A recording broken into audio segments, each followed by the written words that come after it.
This is the Hagmann Hagmann Report for today. It is Tuesday, June 23rd, 2015. We're coming to you live from the studios of the Hagmann Hagmann Report here in Northwest Pennsylvania. I'm Doug Hagmann at the helm with fellow investigator, researcher, and most importantly, my son, Joe Hagmann. Together, we are the Hagmann Hagmann Report, America's premier father-son investigative reporting team. Our job is to bring you the news that propels the headlines, the news that is twisted and shaped and convoluted and hidden amid a funhouse of smoke and mirrors in the carnival we call the corporate media. Now, we do the headline and news triage so you don't have to. We bring forth cutting-edge guests, and we have one on the line here that we're going to be introducing to you momentarily. We want to thank all of our new listeners, all of our veteran listeners. Thank you for being with us for so long, and thank you for tuning in to the new listeners. Thank you for tuning in to us, and thank you for checking in with us from all over the world. Just for the sake of the new listeners, I just want to remind everyone that we broadcast live Monday through Friday, 8 to 11 p.m. Eastern Time.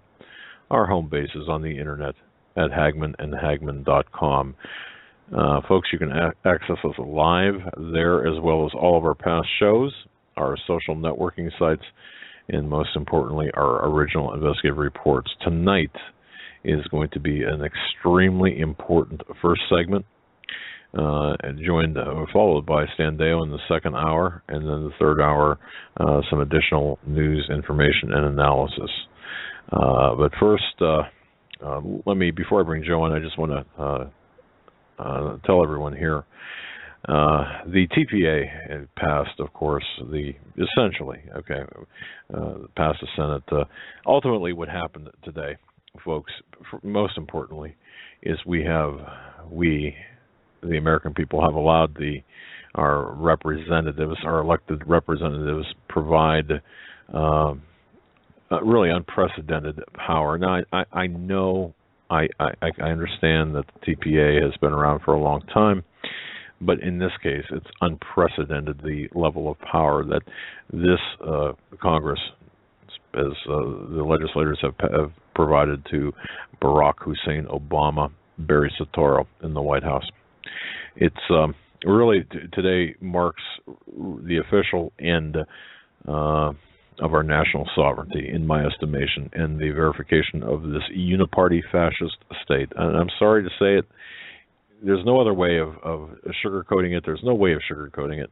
America has right now taken a fatal blow.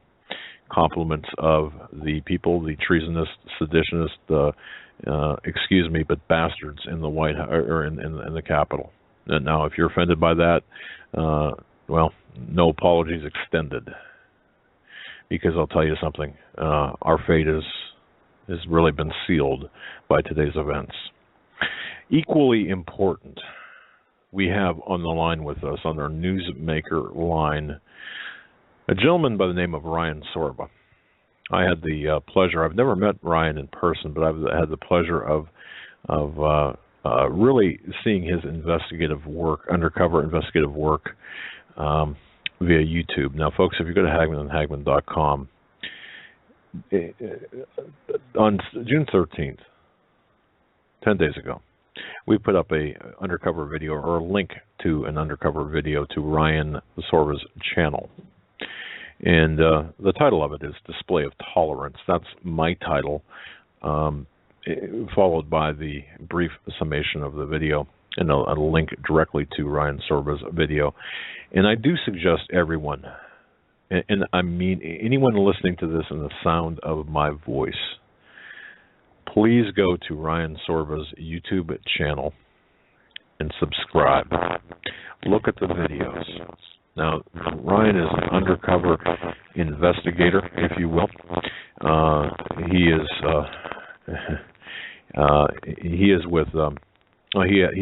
heads up something called Right on the Edge, and he provides original investigative videos taken covertly of people saying things, high-profile people saying things that they wouldn't say in public.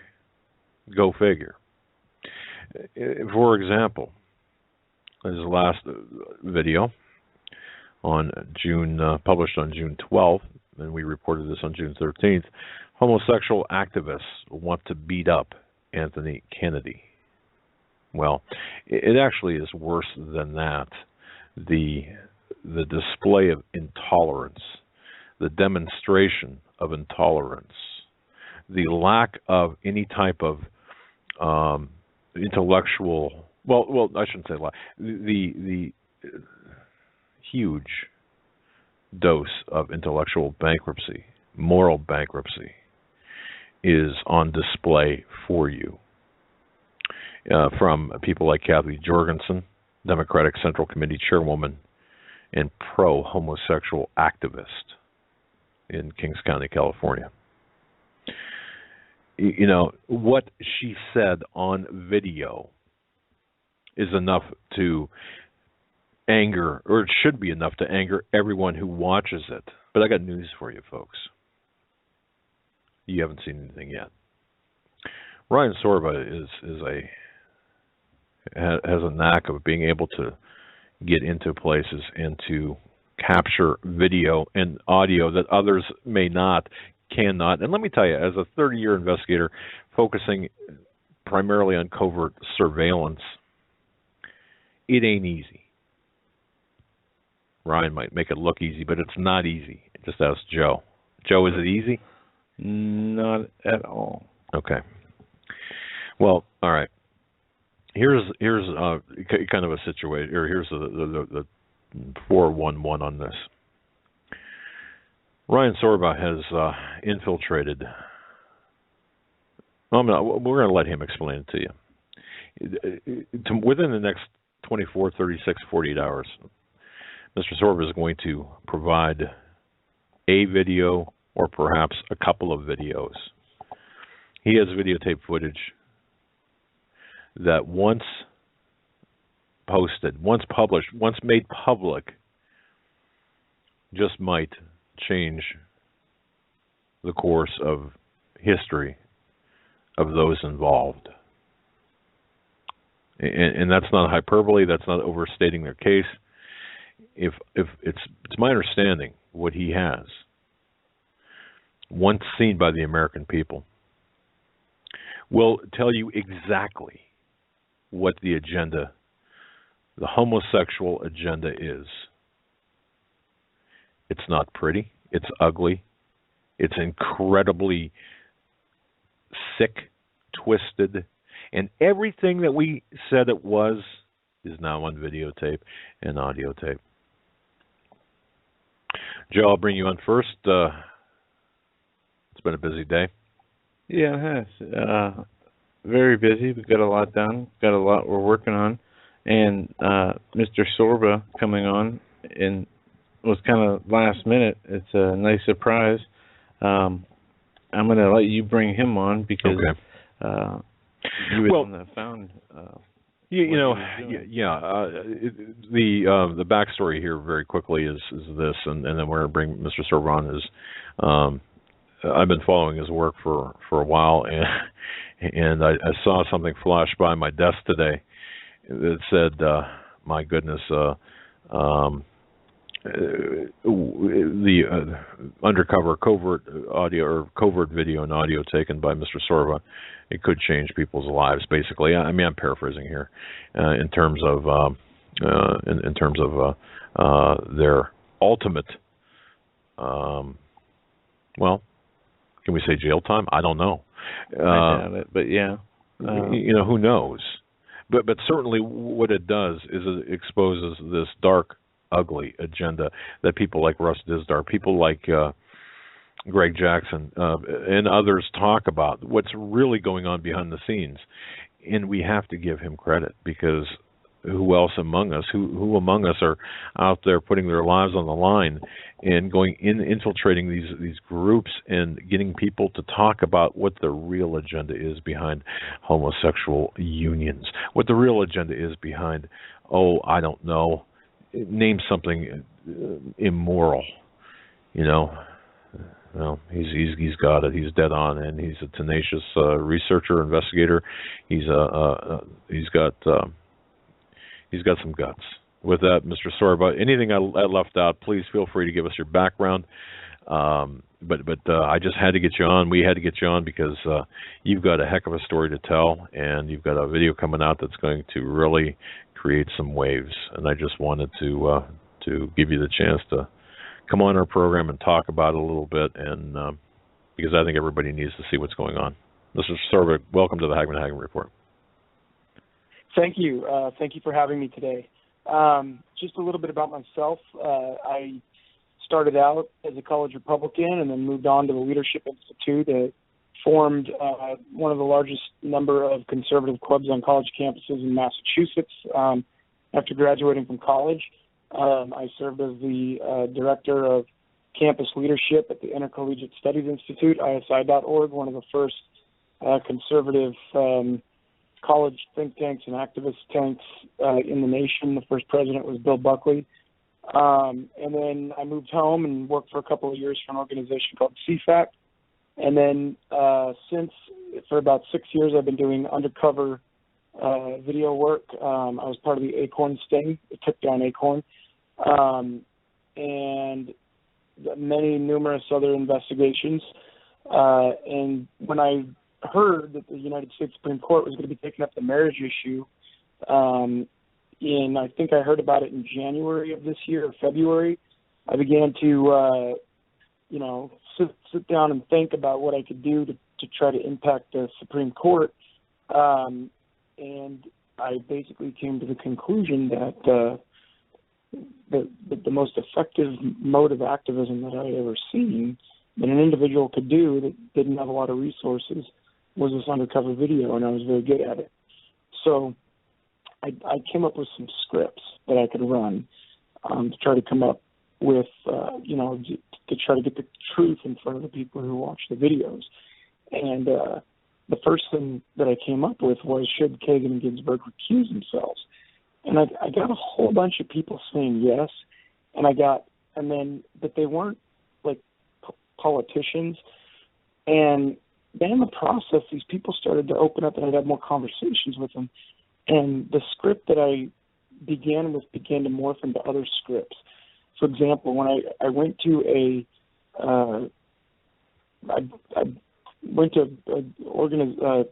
event where there were going to be a lot of homosexuals present, and a guy told me that he became gay when he was raped. And I caught it on camera, and I was like, whoa. And I decided to ask another person, like, what do you believe that being gay is strictly genetic? And the other person said, I can tell you I was molested in second grade, and it affected me. And sure enough, I continued to ask the question and continued to get virtually the same answer, probably 90 to 95% of the time. There were literally not even a handful, maybe 4 people that one guy mentioned that he had horrible experiences with women, and basically everybody they were all molested. And then there were a couple of people that had horrible experiences with women, but unbelievably, like, they kept saying, I was molested. And then I began to get into the details of that. And I come to find out that it isn't just adults molesting kids. It's also teenagers molesting kids and kids molesting kids. So, and then I began to wonder, well, how are these kids learning how to molest other kids? And I came to find out through continued questioning and just putting things together that a kid will get molested, and then he will take that and teach it to the other kids and do it to the other kids. And then those kids can sometimes do it to other kids. And so it's almost like a zombie apocalypse of The Walking Dead, where if you get, bit by the zombie, you turn into one. And I just am asking questions in this tape. I mean, this sounds larger than life. This is what the people have told me, and I was shocked because I looked at it. I thought, bad relationship with the father might contribute, coupled with a weird temperament, or maybe girls do it for attention in college. People do it for power in prison. People do it for money in the porn industry. People do it for because their father was you know, they identified with the mother and they were a male and they related to girls, but those are very rare cases. And I think there might be more associated with like gender identity disorder. But the unbelievably, man, like every person that I talked to had been molested. Some of the quotes from the video, there's an old Hispanic man that looks like Santa Claus. And I go up to him and I said, you know, I started conversation with him. And I asked him, I said, what's the youngest guy you ever got with when you were older? And he looked at me and shook his head once, 12. I said, how old were you? He said, I can't tell you because then I'd go to jail. And then the next guy, you know, he about midway through the conversation, his quote, I feel bad. I feel really bad. I go, what, why? He goes, because I molested all those kids. And I'm just like... Why do you think these people open up to you? Is it the way that you approach them and talk to them? I mean, well, why would somebody admit that? I mean, basically anybody can go and get them to say this. You just gotta. So I went to some gay bars, and people had a couple of beers, which allow in vino veritas and wine there's truth. So they're more willing to open up, A, because of that, and B, because I heard that they were all molested. I told them that I was molested. I said, when I was, you know, I said, what was your first, I'm doing a survey, what's the next step for the gay rights movement? And they give me their answer, and that's just a fake leading question to get them to open up. And I'd say, we've got another question, do you believe being gay is strictly genetic? And a lot of times they'd get, like, goofy-eyed. And I'd say, well, you know, because I don't think so. I had an experience when I was 9 where something happened, and, you know, basically I was molested. So I tell them first that I was, even though I wasn't. I'd heard that from them so many times, and they said, I was too. And I said, oh, really? Like, how old were you? 4, 5, 7, 8, you know, whatever. You know, and was that your first sexual experience? I'll say yes. And I'll say, you know, you know, who is it with? And one guy, my babysitter peed in my mouth. By peed in my mouth, he was referring to ejaculation. Another individual, my babysitter strapped me to the toilet and put tape over my mouth, and her son later on, she physically abused him, and her son sexually abused him. And just it's endless. And once the people see this video, the cause and the reasons for the lies associated with the homosexual agenda are going to be crystal clear. They're lying about being born gay because it's easier than going around telling everybody that they were molested. That's A. B, they're wanting these Boy Scout initiations. They don't want to have therapy for minors. Why wouldn't they want therapy for minors? Because when minors go into therapy, they start to talk. What do they talk about? My babysitter peed in my mouth. My dad molested me. He told me he was a karate instructor. He asked me if I wanted a black belt, and I had to do this to get my black belt. And so these kids will tell on the child molester to the therapist. And so I truly believe this is the reason they want to pass these laws that you can't treat minors for same-sex attraction. And there's an old psychological American Psychiatric Association dictum that if your first sexual experience is a good one, it will be, you know, you're likely to remain, you know, sexually attracted to whatever that first experience was. And there's also another thing in molestation cases. It's in all the handbooks, professional handbooks, called imprinting. So we've all heard about imprinting with animals. You know, the first thing it sees, it'll think it's its mother. Well, there's sexual imprinting in humans. And the gays told me about it. I've been researching this issue for a long time, but it wasn't until I went undercover and talked directly that I made leaps and bounds in my knowledge of this. Imprinting basically means that first sexual experience, if it is traumatic, will be imprinted in their subconscious or in their mind. And whenever something arises in their environment that triggers some aspect of that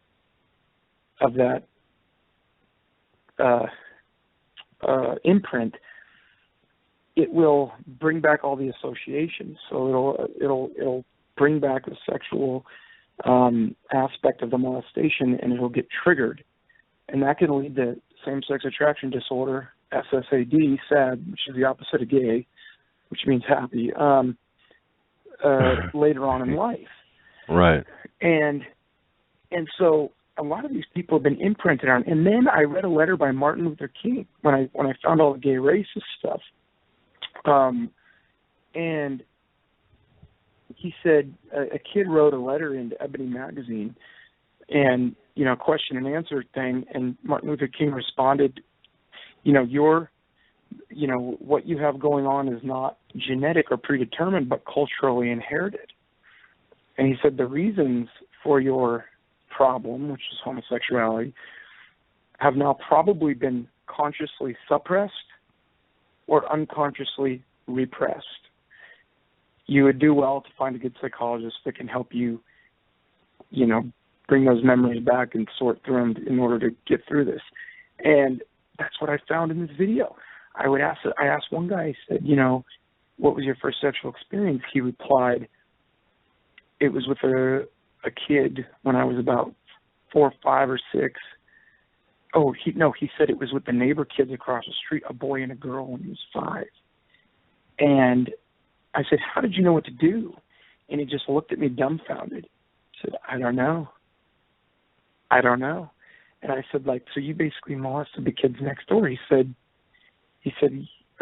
did they initiate it or did you? And he said, I did. He goes, if anything, I molested them. And so and then another guy, he did it to all the kids in his neighborhood wherever he moved.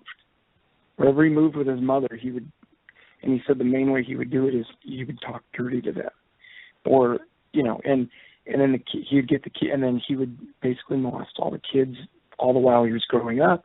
And he ended up having to move out of his neighborhood once he turned 18, he said, because he was afraid that he would keep doing it and then it would be illegal. And then I got a bunch of them. I said, who's the youngest? I would say, who's the youngest dude you ever hooked up with to get him to talk? 15. A whole bunch of them said 17. I bet you that they were wanting to, I don't know, but a whole bunch of them said 17, and a couple said 15, and 12. One of them said 12. And so, by the time I've got literally 45 minutes of this, their cousins molested them, teenagers molested them, other kids molested them, old men molested them, 35-year-old men molested them. And so here we are in this position where they don't understand what's happening to them. I don't think that the conservative movement and Christians fully understand what's happened to them, because this is such a weird issue. Nobody wants to go there. And, we've got them lashing out. Yeah. It's the most touchy subject there is. So it really took a lot.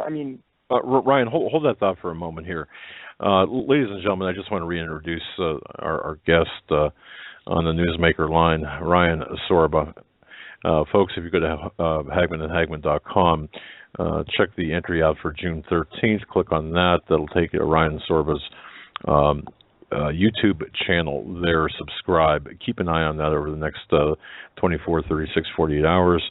More videotape coming. This videotape, Undercover, is in particularly going to, in the words, this is going to be nuclear, if you will. It's been described as nuclear, in terms of its impact on what's really behind the push for the homosexual agenda. Ryan, hang on just one second. Folks, I'm so happy to tell you this. We are so proud to be sponsored tonight by Casper Mattress. Casper is an online retailer of premium mattresses for a fraction of the price. I don't know how many people are familiar with Casper. This is a fantastic startup company. It's really, they've got one of the best mattresses we use here at the Hagmann household, Casper mattresses. The mattress industry has inherently forced consumers into paying really high markups. Casper, well, they're revolutionizing the mattress industry by cutting the cost of dealing with the resellers, the showrooms, and they pass the savings directly on to the consumer. Just want to say, go to hagmanandhagmann.com. Top middle there, you're going to see a picture of a dog on a mattress. That's not my dog, but my dog does sleep on the Casper mattress as well. Click on that. It'll take you to our own special world of Casper mattress. There. Oh, go shopping. More on this later. But that's broadcast. This episode, tonight's broadcast is brought to you by Casper Mattress. CasperMattress.com. Use the code word Hagmann, or just go to hagmanandhagmann.com. Click on the Casper mattress there in the middle, and boy, I'll tell you what, Casper, they've revolutionized the way I've slept. We're sleeping here at the Hagmann household, and they will too with you. Again, our special guest tonight on the Newsmaker line, Mr. Ryan Sorba. Please visit his YouTube channel. Go to hagmanandhagmann.com, click on the June 13th entry there, and it'll take you directly to the video, Hidden Democrats Endorse Polygamy-Based Same-Sex Marriage. I'm going to tell you something. It's really... it's eye-opening. Mr. Sorba, I didn't mean to interrupt there, but I had to take care of some business as well, and I wanted to make sure people who are joining us late know who you are. So go ahead and continue. It seems, Ryan, that you're talking about the cycle of abuse, aren't you? I mean, that's really behind this. Okay. Go ahead and continue, sir. Go ahead. Well, I mean, that is essentially the gist of the video that will be coming out hopefully tomorrow. I'm in the process of editing it and captioning it now. The biggest and longest thing is captioning the videos. But, I really hope that this video and the other videos that I've released affect the United States Supreme Court before they rule on marriage, because they need to see this. I mean, I was thinking, I was shopping earlier today, and I was thinking, do we live in North Korea? Like, are we, hubristic to think that we're not living behind some kind of an iron curtain? I mean, for this to be the real truth, and for it to be as suppressed as it is, I mean, what good is our mainstream media? I mean, the purpose of the media is to provide checks and balances on the government and on other people, to be like either a referee or a person checking everybody's papers, calling them out when they make a mistake. And that's not what the media is anymore. So it's like, who's really more out there, the conspiracy theorists or the people that just buy into the mainstream media? I'm not a black helicopter guy, but I don't focus on that stuff. But at the same time, it's like, how could so many people in the United States of America be duped into this whole just mega lie that people are born gay, that they can't change? And it's just unreal. It really takes so much faith and, out of my trust in the United States and in the United States media. I mean, who are these, people that are running this system? I mean, you look at Corey Feldman and what he had to say about all the pedophiles in Hollywood that molested him, and you got to wonder, like, who's in charge and what are the real motives here? Now, some good news. I have a friend, Dave Jeffers, and he happens to have Clarence Thomas' wife's email, Jenny Thomas. And when I released one of my videos, he replied that he had forwarded it to her and that she had acknowledged that she had received it. And, the videos are doing decent on YouTube. One of them's got 22,000 views. Another one's got close to 10,000. Another one's going toward 5,000. But, they don't have 400,000 or 500,000. They're not moving toward 1 million anytime soon. But the fact that they were able to reach the Supreme Court is worth more than 5 million views, because if the video gets 5 million views but it never reaches the person that it can actually make an influential decision on the subject, then it did a good, it affected the culture, but I mean, we're standing on the edge of a 20 to 40 year cliff here on a Roe versus Wade, to where I don't think that if the Supreme Court rules in favor of so-called same-sex marriage, which is a contradiction in terms, that it'll be the end of the pro-family movement. I think we're going to wind up exactly like pro-life activists, and I don't think the country will ever accept homosexuality across the board. It'll be an issue like abortion, but what I'm trying to do is I'm trying to affect this before that happens, and that's my goal here. So at the end of my polygamy video, I actually made the case for marriage, and it's boring. It's boring to listen to the case for marriage because it's not sound bites. It's not sloganeering. It's not fun. It's work. It's like math. It's actual reason and logic. And, I'll state it quickly. I don't want to go on too long about it because I don't want to bore anyone, because everybody that I talk to gets bored when I bring this up. But every person I've debated has literally ran away with their tail between their legs. Like, one guy moved the debate from Facebook onto messaging to make it private because he was getting demolished, and then he stopped replying on messaging because he couldn't get anywhere. He was stuck. Another guy actually was challenging me and ended up liking all my comments. And the case for marriage, it's grounded in human nature. Okay, God created the world, and He gave us reason. Why? So that we could know. So that we could know what? So that we could know truth. And so, C.S. Lewis wrote, does God, in the Bible it says, God can be known by His creation. And C.S. Lewis wrote, by the pattern left in the sand when that heavenly wave retreated. And, that's the pattern of reason. So faith and reason go together. They're not enemies. And so what is human nature? Human nature is we are a rational substance in relationship, a rational animal, a rational being. Birds fly, man reasons. The rational purpose of the reproductive organs in act is primarily reproduction. Secondarily, it's spousal bonding, cementing their relationship between the mom and the dad so that they stay together to educate their kids. That's it. That's the essence of marriage. There are three. So there's a primary, a secondary, and then there are tertiary ends, which are mutual help, fostering reciprocal love, and abating concupiscence. And those, however, are not a part of the substance of or the fundamental aspect of marriage, because obviously if you get handicapped, you can no longer provide your spouse with mutual help. If emotions wax and wane, and abating concupiscence, again, if you get handicapped and you can no longer, have sex together, that doesn't mean you're not married, obviously. Nobody would accept that. It's not even rational to do so.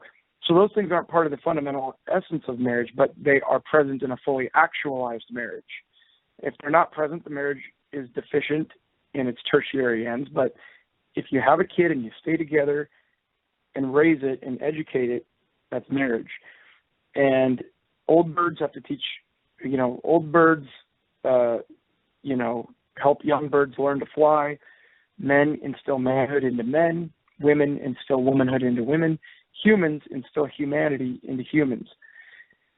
The only thing that the other side brings up in response to this is, what about infertile couples? They can't have kids, so should they not be able to marry because gays can't marry? The answer is that rebuttal has been overcome. Infertility is like blindness. It simply means something's blocking the organ from actualizing its full potential. It doesn't change the rational purpose of the organ. And therefore, it is still rational for them to get together and be together. Infertile marriages are different in particular, but not principle. So that's all I'm going to say about that, because it'll get boring and people will drop off. But that's all I wanted to say about that. Well, I think you make a good intellectual argument. And people have to understand, I believe, when you're talking about the homosexual agenda, and Ryan, I know you know this, and our listeners know this, the 3%, 2.5, 3 to 3.5, I mean, it's a minuscule number in relation to the general overall population. Appear to be militant in their actions to change, to redefine marriage, to make homosexual behavior the norm.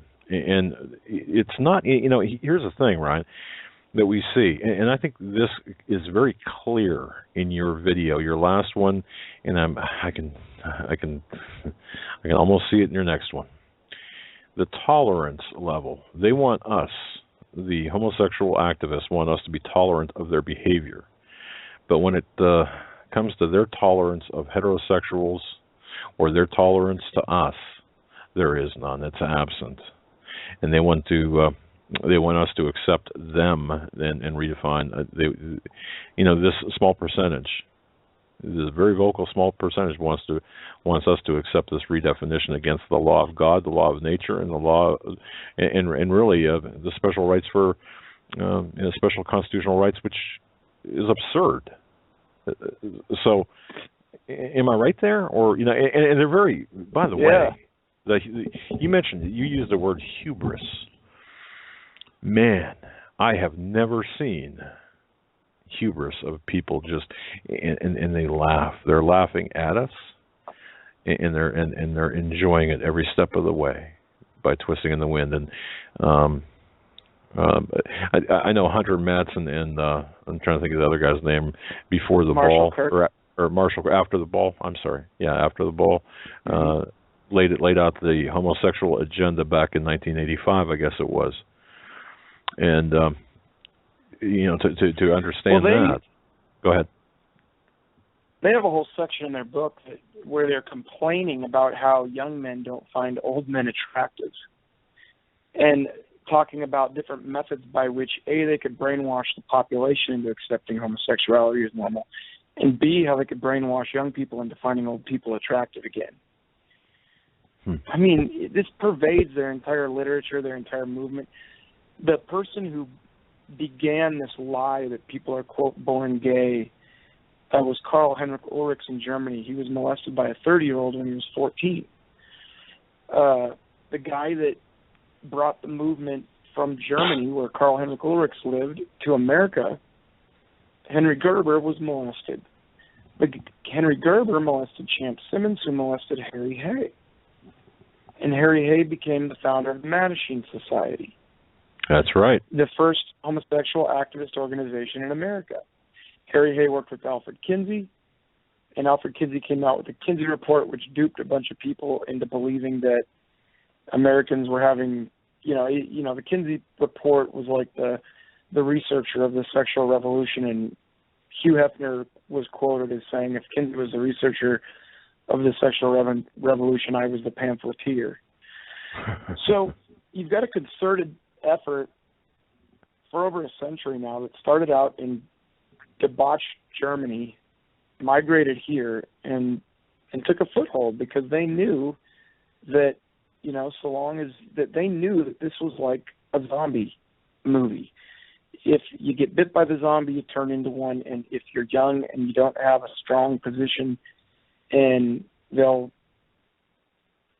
perform sexual acts, and that will, like, one guy told me this. I can't even hardly say it.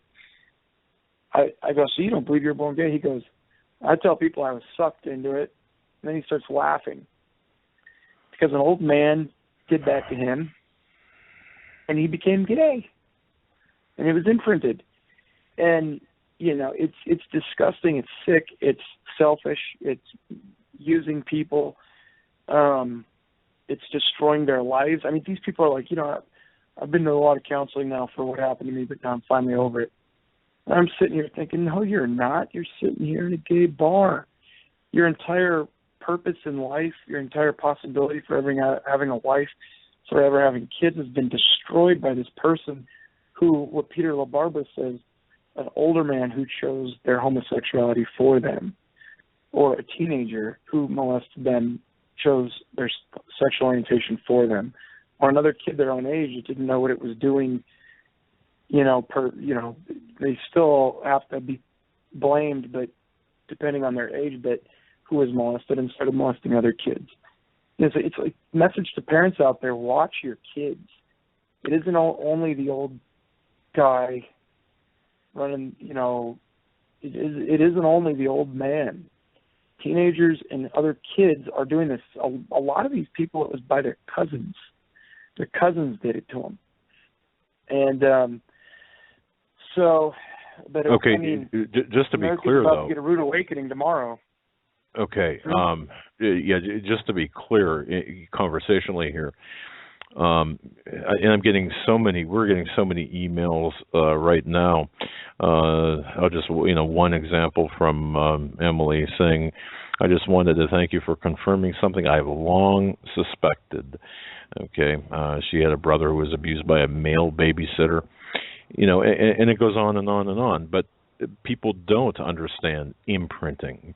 That's something that I think people need to understand, because ordinarily one would think perhaps that a bad sexual experience or being molested as a young person would have the opposite effect, for example, but you bring it up. Well, what I've heard is, and I don't have any quotes on this from them, but what I've heard is in some cases it depends on if it was a good or a bad experience for the person.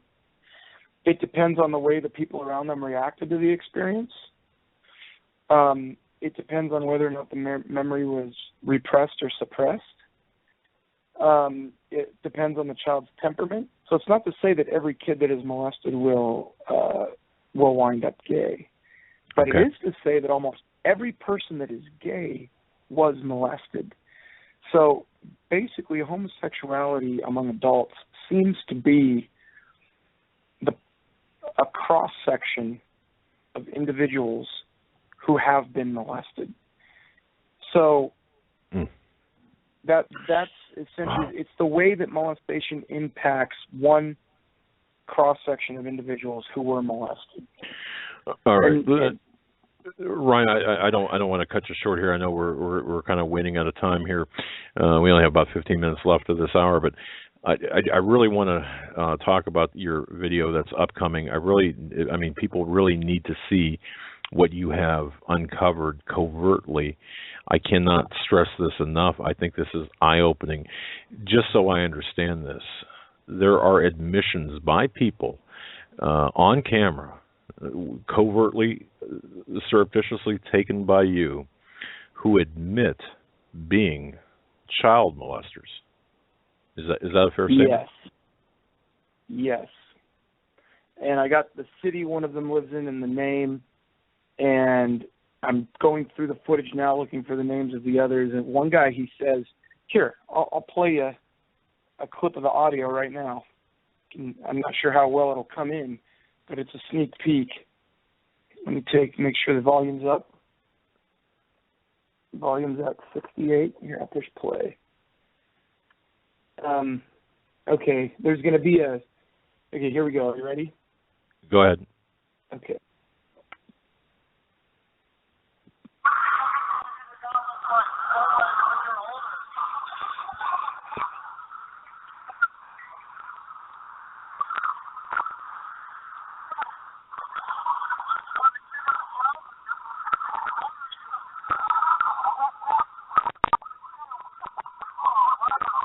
Here's one clip. Here comes three more clips. They're just rapid. Do you have time or no? Well, Ryan, it's not coming through very well. Why don't you go ahead and just summarize what was said there? I said, what's the youngest dude you've ever hooked up with? And he looked at me and he kind of shook his head for a second and said, 12. And I said, how old were you when that took place? He said, I can't tell you that because I'd go to jail. Then the next guy says, I feel bad because I molested all those kids. And then he said, if anybody ever finds out, I'm going to be in big trouble. And then it goes on. Are these well-known people, or are they in positions of power? No, these are people. These are people that were at a gay bar that I went and just talked to everybody. I said I was doing a survey, and I went up to everybody. And my goal here wasn't to take down a person of power. Although that is sometimes the goal. We've done that with the Allison Grimes election in North Carolina and other things, but we got her lying about being in favor of the coal union. But this is about letting people know what causes homosexuality, what the real motives of the movement are, why they're lying to you about being born gay. They don't want to talk about the fact they're molested to everybody. The fact that these memories can be suppressed and repressed, imprinting. People can understand the psyche now of what's happening here. And I got a bunch of people saying that they wish the age of consent was lowered to 14, 13. One guy said 15 and a half with a learner's permit. And they started laughing, like stuff like that. I mean, it's horrific. This video is horrific. But the people have to know about it because they've been lied to for 2 decades or more. Just lie, lie, lie, lie. Finally, the truth is going to come out. It's ugly. It's horrific to happen because I'm not living in North Korea where people automatically hate you and call you a bigot to shut you up because Lady Gaga told them at some trashy concert that, you know, you're born this way, and you know, Miley Cyrus is normal and we're weird because we just want the truth out there. I'm not going to live in a society like that. So I said, you know what, I'm going to go out, I'm going to get this footage, and I'll tell you, when I got the first undercover video, gays admitting they weren't born gay, not one person argued with me after I showed them that video. One girl asked me to turn it off because she couldn't even stand to see her, you know, fake world crumbling before her very eyes. Please turn this off. I can't watch it anymore. And they don't argue with me about it. They don't. And I feel freed. I feel like I don't have to argue and turn red anymore about this. I feel like and one time I got in an argument with a guy where I didn't have my phone to show him the video or anything, and I felt handicapped. Like before that video, before I could show somebody that video, I felt like it felt like I was back in the Stone Age before, you know, the truth was available live on hidden camera, and so it really felt freeing to get that first video out, and this video is even a bigger deal because it takes what was in that first video, it expands upon it, and it cuts much deeper into the issue, and in a way that is bound to get lots of people's attention so that they learn about this, and also in a way that will hopefully get people caught for crimes. One of the individuals is from Loma Linda, California, and we're going to be notifying the police. Another individual, I believe, is from Palm Springs area. We're going to notify the police, send them the footage, and you know, we'll see what happens, but hopefully we can do some good. I mean, I've seen To Catch a Predator, and in that show, you know, it's like their emails, and then they kind of chastise the guy when he shows up. But this is actual child molesters talking about what they've done, admitting to what they've done, laughing about what they've done, unashamed, seemingly willing to do it again in some of these cases, many of these cases. And it's just an uncensored look into the psyche of the mind of how people have become, you know, developed same-sex attraction, the child molesters that have victimized them, how they were molested, and what they think about the age of consent. And so that's about it for this video in a nutshell. There's still, it's my understanding, these people that you talk to, I mean, it's could this still be going on where, well, they're predators as well as, you know, homosexual agenda advocates? I mean, they're predators as well. They enjoy, I mean, we look at the homosexual agenda, and a part of that, according to many of the arguments, is to lower the age of consent, you know, to legitimize pedophilia. And I know how hard and difficult this is to talk about. But isn't this part and part? I mean, isn't that what this is all about? To normalize or legitimize or legalize pedophilia, lower the age of consent, legalize all sorts of things. I think that if you go deep down to the bottom of what a lot of this is about, I think that that's it. And I think that's part of the reason for this whole you're not allowed to treat children. You know, the born gay thing does so many things for them. It gives them an excuse for being gay without having to talk to everybody about having been molested. It takes blame off the parents and the family and the people that have been around the kid from possible claims of molestation. Because the minute you see a gay person, you can look at them and say, somebody molested them, let's start looking into this. And if they're born gay, though, the child molester gets a free card because they can just say, I was born gay, everybody buys it, nobody questions anything, nobody's even suspicious. And then you know, they want to go in and they want to say, you're not allowed to treat people for this. If they think they're gay, you need to leave them alone and let them figure it out for themselves. So therefore, it's like, okay, we can't even talk to them about why this happened, or it's illegal to send them to a counselor because they're going to tattle on their child molester. You know, and if you look at like gay marriage, like, these people that have developed a gay identity have open infected wounds, and what they're really saying is it's better to tell them that their arm with an open infected wound on it is normal. Oh no, that's normal. Just leave it alone. It's normal, rather than to, you know, pour out, you know, kill the bacteria, stitch it up. And so the conservatives and the Christians are saying, let's clean this wound up, let's stitch it up, let's get you going. And they're saying, no, that's cruel, that'll hurt.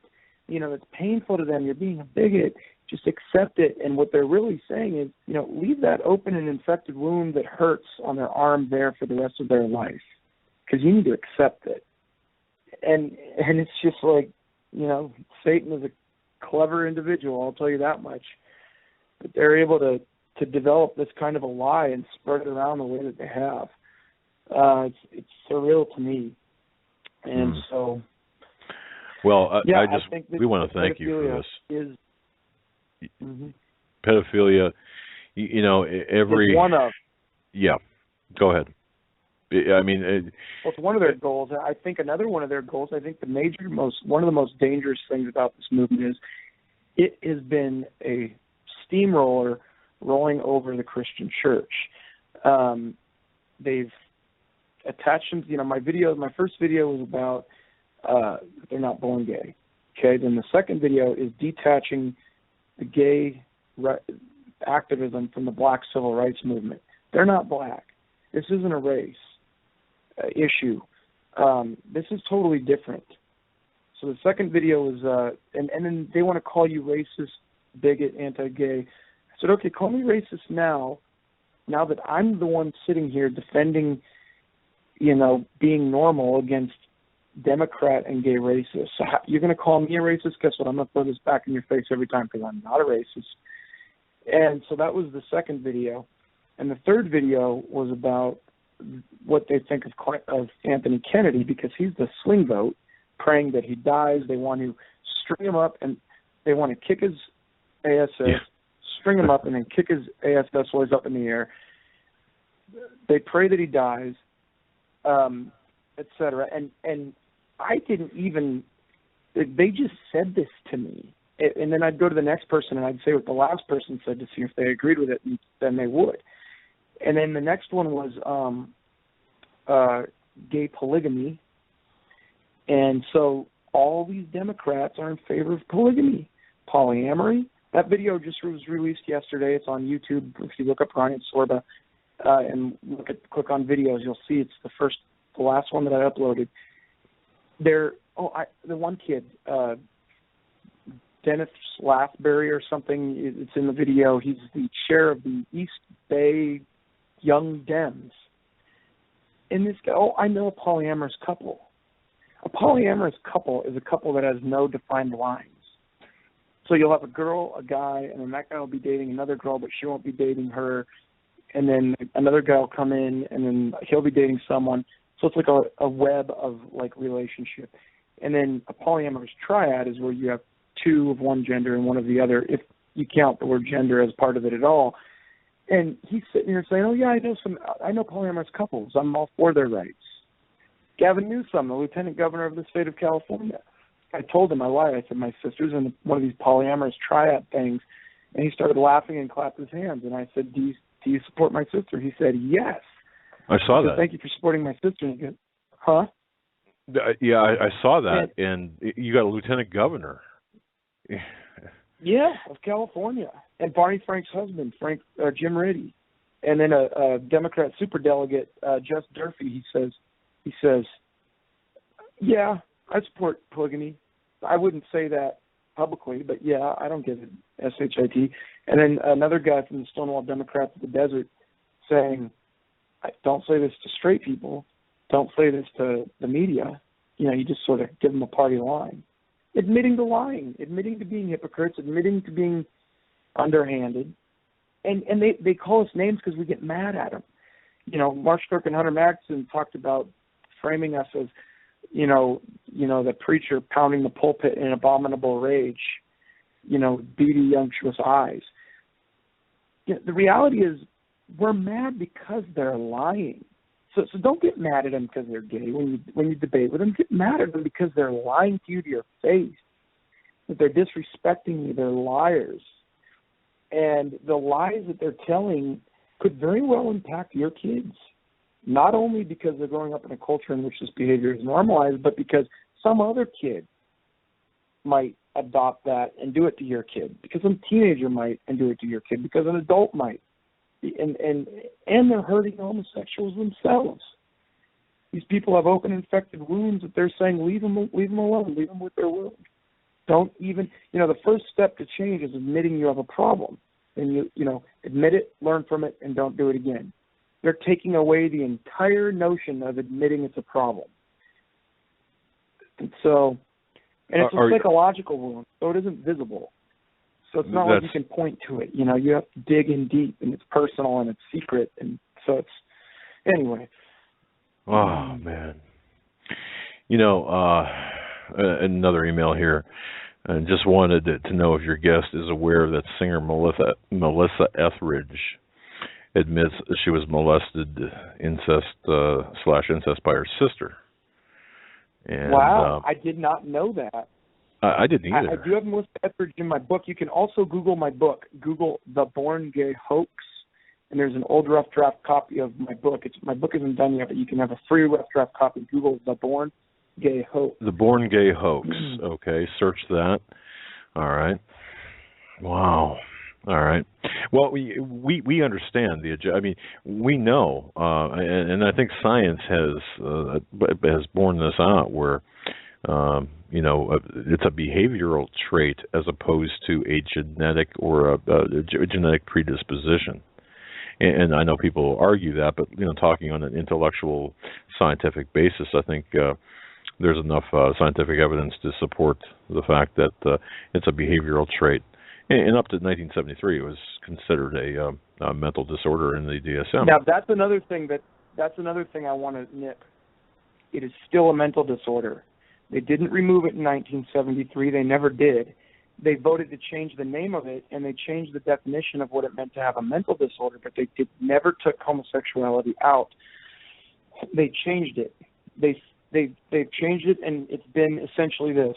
This is it in a nutshell. We feel it was during the Black Civil Rights Movement. Right after that, it was during the Vietnam War protests that they were lobbying the APA, and they had a lot of energy because of those other things that were going on in society.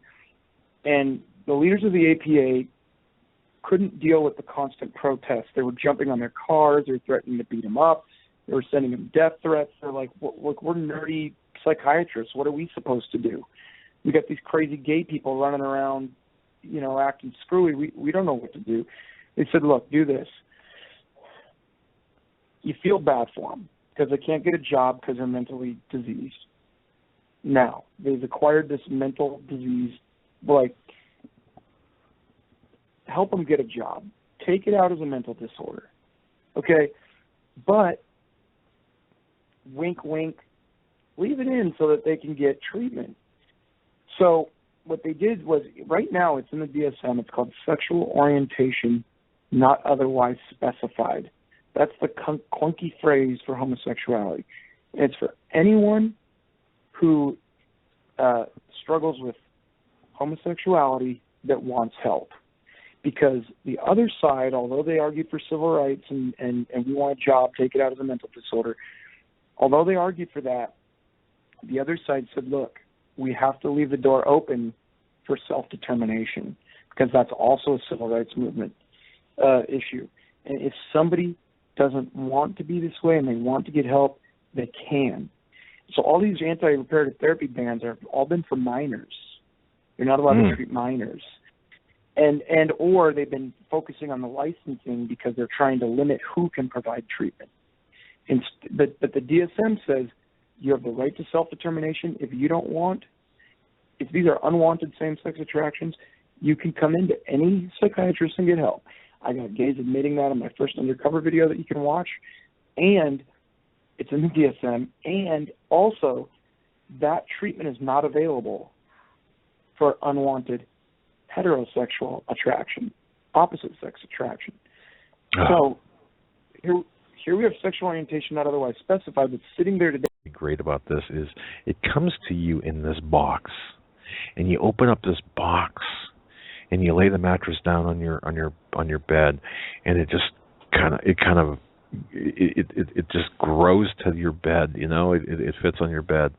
They even provide a special tool for you to open it. Oh, it's really a great mattress. It's a great experience buying it. It's a great experience sleeping on it.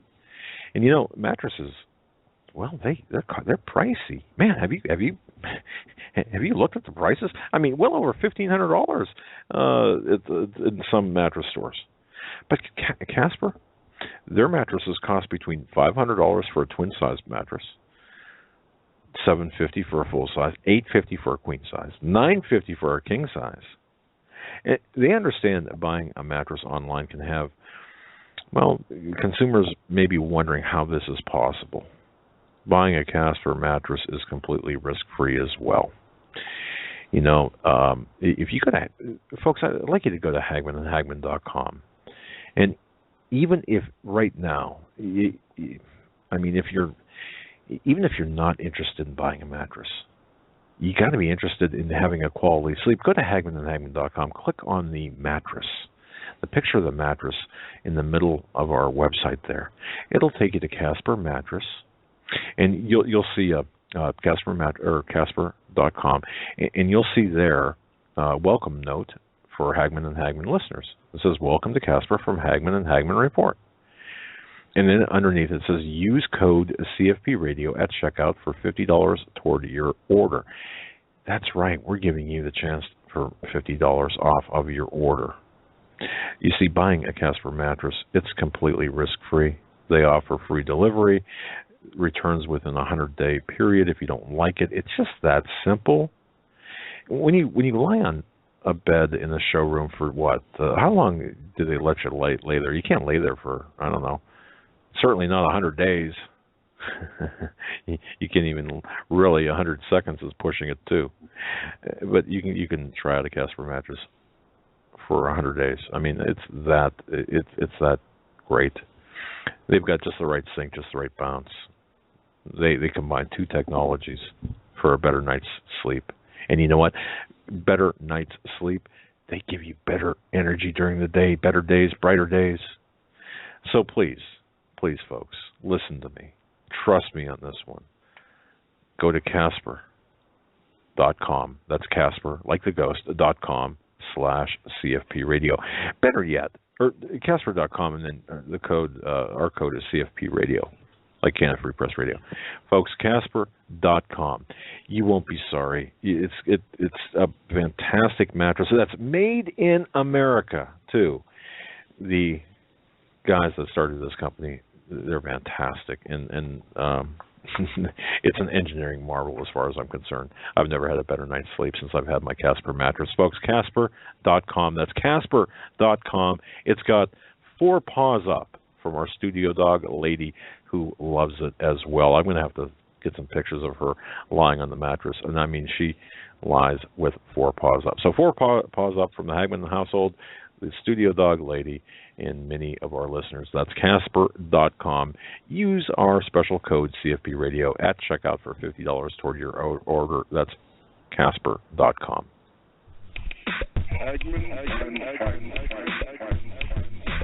You want answers? I think I'm entitled. You want answers? I want the truth. You can't handle the truth.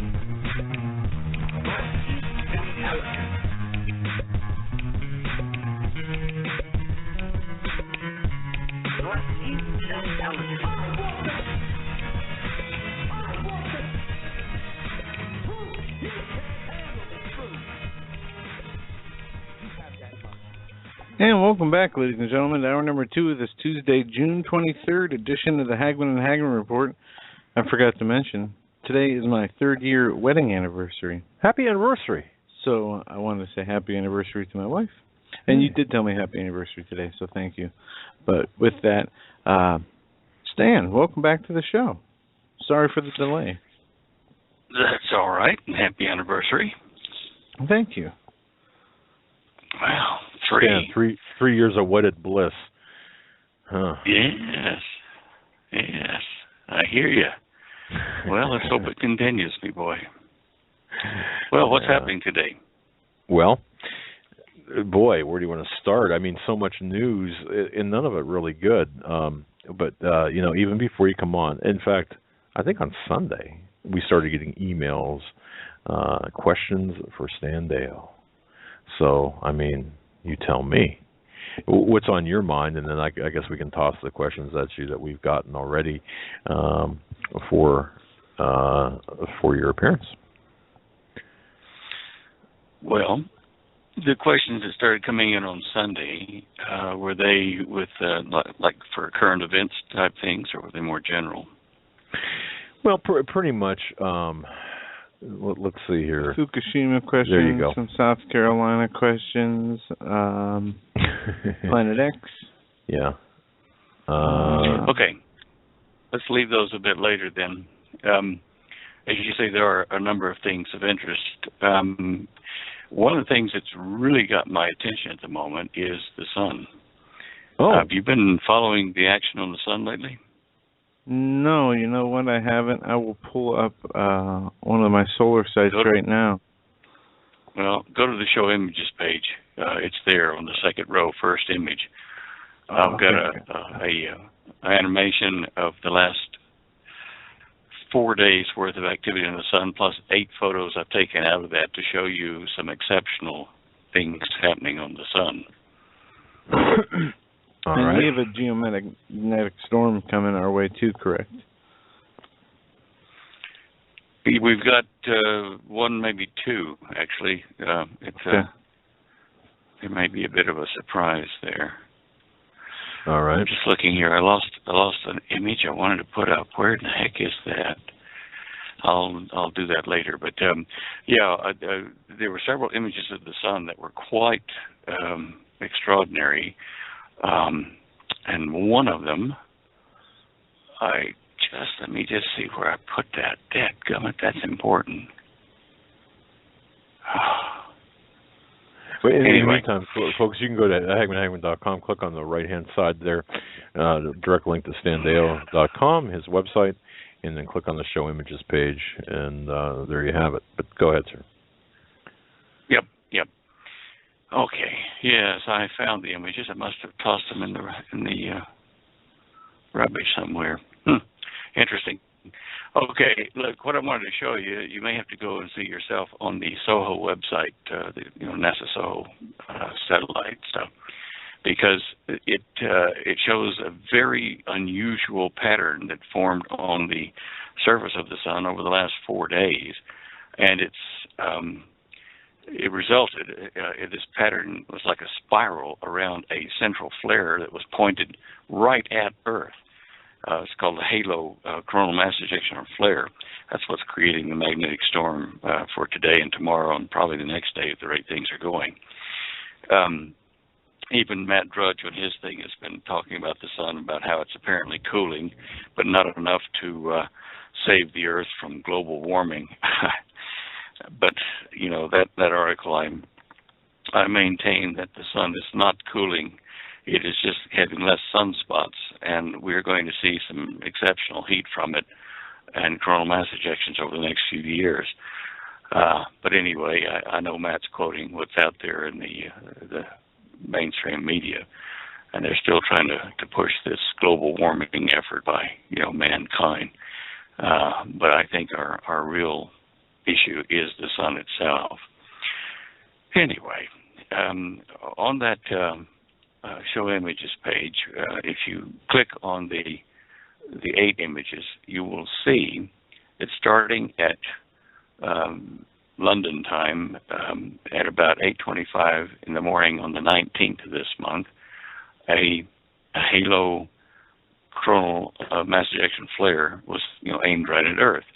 And then about 3 hours later, 2.5, 3 hours later, another one started to blow out on the right upper right-hand corner of the sun, and you see it progressing on the 19th. Several of them occur. And then you get down to the 21st at about 3 o'clock in the morning London time. That halo that's aimed right at us, you can see it outlined in that particular shot. And it progresses from there over to about 6:48 in the evening on the 22nd in London. And you see a bunch of little white dots in the image. And this is from proton storm coming straight at the camera and impacting the digital receiver. And that produces those white snow effect on the imaging plate. And there's another small halo coronal mass ejection flare combination forming right there. And then you go to today at 3 o'clock. Let's see, what would that be for us? That would have been last night for us, but 3 o'clock in the morning today over in London, you see the beginning of another super flare, 2 or 3 of them on the right side and upper right side of the sun as you look at it.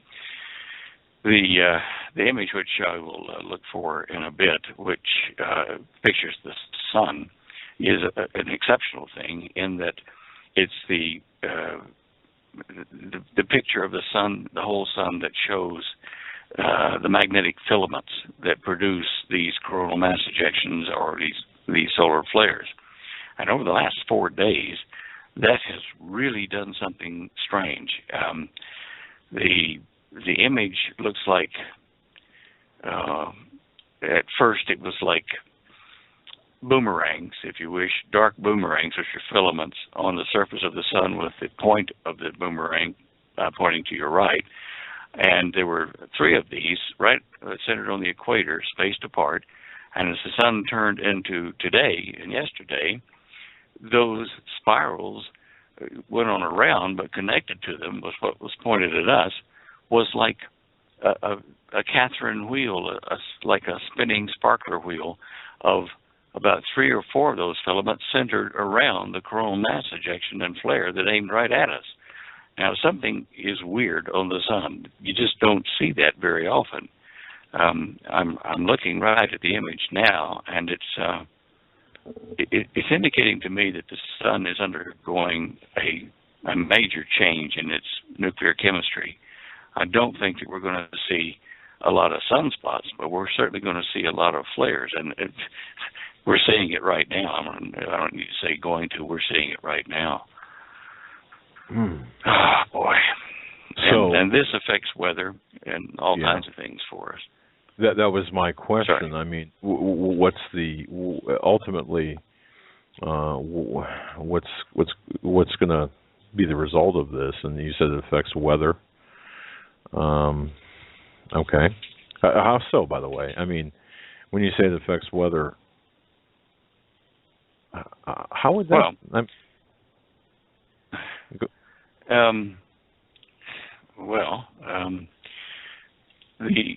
The radiation that comes out of the sun in various spectral bands, like ultraviolet A, B, and C, can have harmful effects on plant life and on skin tissue.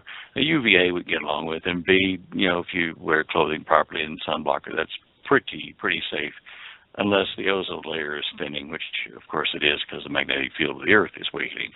So, but ultraviolet C bandwidth kills plants in addition to humans, and we don't want to see increases in that getting through our ozone layer.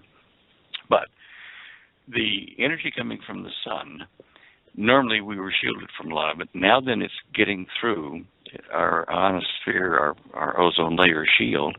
It's causing animal life, marine life, to absorb these new frequencies in ultraviolet, and as part of their metabolism, they absorb this and convert it to infrared, which is heat.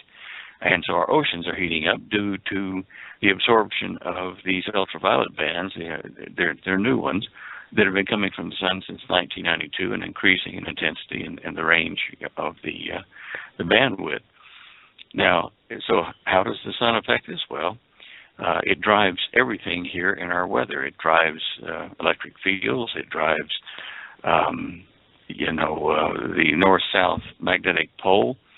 Since our north and south poles are weakening and starting to enter the reverse, or the flip-flop stage, they are very susceptible to changes in the magnetic field from the sun. And these filaments and these flares that we're seeing are causing magnetic field interruptions to Earth's magnetic field. In fact, there's one little hole in our magnetic field that actually is a filament attached to the sun, and variations in the sun's magnetic field can just punch right down into our core of the planet and accelerate the pole reversal and other storm effects, because the flow of electricity into the surface of the Earth, the telluric currents, do affect thunderstorms and the direction and intensity of them. So this is the one of the major ways, or a couple of major ways, that the activity in the sun directly affects us. Now, if the sun goes cold and doesn't give us the radiation that it's been giving, that can cause a mini ice age, like happened in the Maunder minimum in the early to mid 1600s, where the Thames River in London froze solid for several years, so much so that they were holding merchant bazaars and sales and stuff on the ice year round. And that's cold.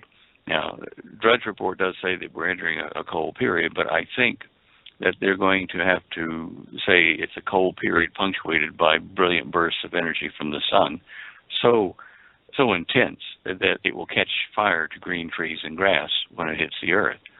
It won't be all over the Earth. I think it'll be on one side of the Earth when these eruptions or these punctuated events occur. But it's something that we need to be very aware of, and that's it. I mean, this was not, Stan. I mean, it sounds like you did not see this coming necessarily. I mean, that's not to say. I mean, you can't. It's impossible to predict solar activity, right? Like this of this caliber. No, I've been telling you it's going to get worse, relating it to biblical prophecy, because I know that that's going to happen. The Hopi tell about it. The Book of Revelation tells about it. I'll tell you now, it's going to get worse, and our climate this year, which is being majorly affected by the El Nino, which is an exceptional thing this year. It's just gone further up the coast into Alaska and into British Columbia and off the California coast. And then we've got increased rainfall and flooding going east of the Rockies, all the way to New York. So I think this will get worse, and I think we'll see what I've dubbed as landicanes, in addition to the numerous tornadoes that we're seeing occur right now, that we will see straight line fronts of horrific hurricane force winds sweeping across, probably in the Middle Plains region, going over toward the Great Lakes and New York, upstate New York, and up into Maine, perhaps. But yeah, look, I've been expecting this. I've been telling people that we're going to see exceptional, hot, exceptional cold, exceptional wet, exceptional dry, exceptional lightning, exceptional hurricanes, exceptional tornadoes, as the sun begins this super change of its phase state. Look, I know that if you use conventional teachings, at the university about the age of the universe, the age of the sun, the age of the earth, you're thinking, oh, we've got 1 billion years till the sun goes red giant, blah, blah, blah. But this is not the case. There are at least 3 major papers, as I mentioned on your show last week and the week before, where physicists are saying, we got it all wrong about the age of the universe, because we've been using radioactive decay, which is a function of the speed of light and what they call the fine constant of the universe. And these were, like 10 with 30 zeros after it times faster than the speed of light now. And that means that our whole universe could be less than 50,000 years old, maybe less than that. If you reevaluate the dating, then it means that our sun, like other stars, is not going to wait a billion or a million or even 500,000 years before it starts to expand and become a red giant. I think we're going to see it throw off a cloud of particles as it ages and its diameter increases. That's the next thing I'm looking for, is for the sun to increase its diameter, maybe 1% or less, but still, that it will increase and start throwing off particles in a cloud around it. Even the Old Testament says there will be a cloud form around the sun that will diminish the light output so that the light of the moon is like red because it's having to get through all this dust. And that will cause some of the cooling, but then the light of the sun in probably the ultraviolet range is going to be 7 times brighter than it is on a normal day for a short period of time, and that's what's going to cook one side of the planet when it's facing it. When that occurs, it's like a flare coming off of it. So we're not safe. People should not sit back and think, oh well, the sun will be there forever and ever. It was there yesterday and 100 years before that and 1,000 before that, so it'll be there tomorrow the same way. It won't change. But that's not the case. Entropy, energy, things running down, universe expanding, stars expanding, planets expanding as they slow down their spin around their axes. And this is the thing that's going to cause the sun to malfunction greatly ahead of what traditional physics says it does or it will. Anyway, yeah. Wow. Pretty heavy duty. I mean, just thinking about it. Well, it's just saying that prophecy is, believe it, it's going to get very, very busy with the sun, and it will be a big driver in what happens on the earth. That's all. Well, we're already seeing some pretty unusual weather activity. I mean, it's the extremes, I suppose. One thing I've noticed, and our summers certainly, I don't know. It just, everything seems to be in upheaval, I suppose. But my goodness. All right. On that happy note, he said. Yeah, really. The earthquake activity on the planet, we've seen a couple of interesting earthquakes in the last week.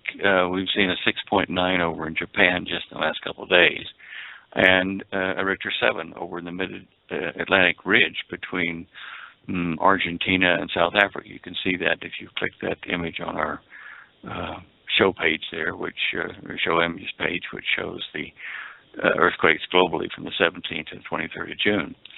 And if you look at the United States, basically everything there is kind of normal for the last 7 days. I don't see any exceptional activity there in the Juan de Fuca Plate. Normal activity in Oklahoma City, well, normal for the new normal for Oklahoma City. And so earthquake-wise, I think at the moment we're in a quiet zone, which means it's probably building up for a surprise in the next week or two. Wow. Interesting stuff, though. Now, on there are a couple of things that I want to talk about on the Ceres, this miniature planet they found in the asteroid belt. People have been talking about the white spot on it and everything, but the newest thing that's come into discussion is what's called the pyramid of Ceres, or the cone structure, the mystery cone on Ceres, and you can see that if you click on that image. I've enlarged it to show this mysterious circular cone popping up out of the surface of Ceres. Now I think, and certainly I could be proven wrong on this later, but I think that's not like intelligently made. I think what happened, if you look just to the edge of that cone, kind of northwest of it, you'll see a crater about the same size as that cone. And it's a crater that was made at an angle. You can see that the wall furthest from the cone is deeper than the wall at the edge of the cone. And what I think happened was there was a meteor impact, came down at an angle and bounced off the subsurface, came back up, formed the cone, but didn't break free. So you see what I'm saying? Like a hook, as it came back and it pushed up the surface to form that cone. And the reason I think that is obviously from the structure of the crater that's to the northwest of it being eccentric, low on one side, high on the other, as though it were aimed right at that cone. But the cone itself has a lot of that white material that we're seeing that is ejected on other craters. So it's been pushed up from the subsurface there, which is why I think that's what's happened. And it's not, any great mystery as far as some civilization building a cone that's that big. But anyway, that was... how big would... I'm just curious. How big are we talking about it? Would that be like the size of the state of New Jersey? Or, I mean, I'm just... maybe it's irrelevant, but I was just curious if you knew that. I knew you were going to ask that. I did know. I think it was a few kilometers and maybe a couple miles high, something like that. But I'll check on that and find it for you in a minute. Let me just see. Oh, it's significant. I mean, obviously significant. Wow. The pyramid-shaped mountain of Ceres is now in Wikipedia, and it is 3.1 miles high, or 16,000 feet, and it's approximately 48,000 feet across the base of it.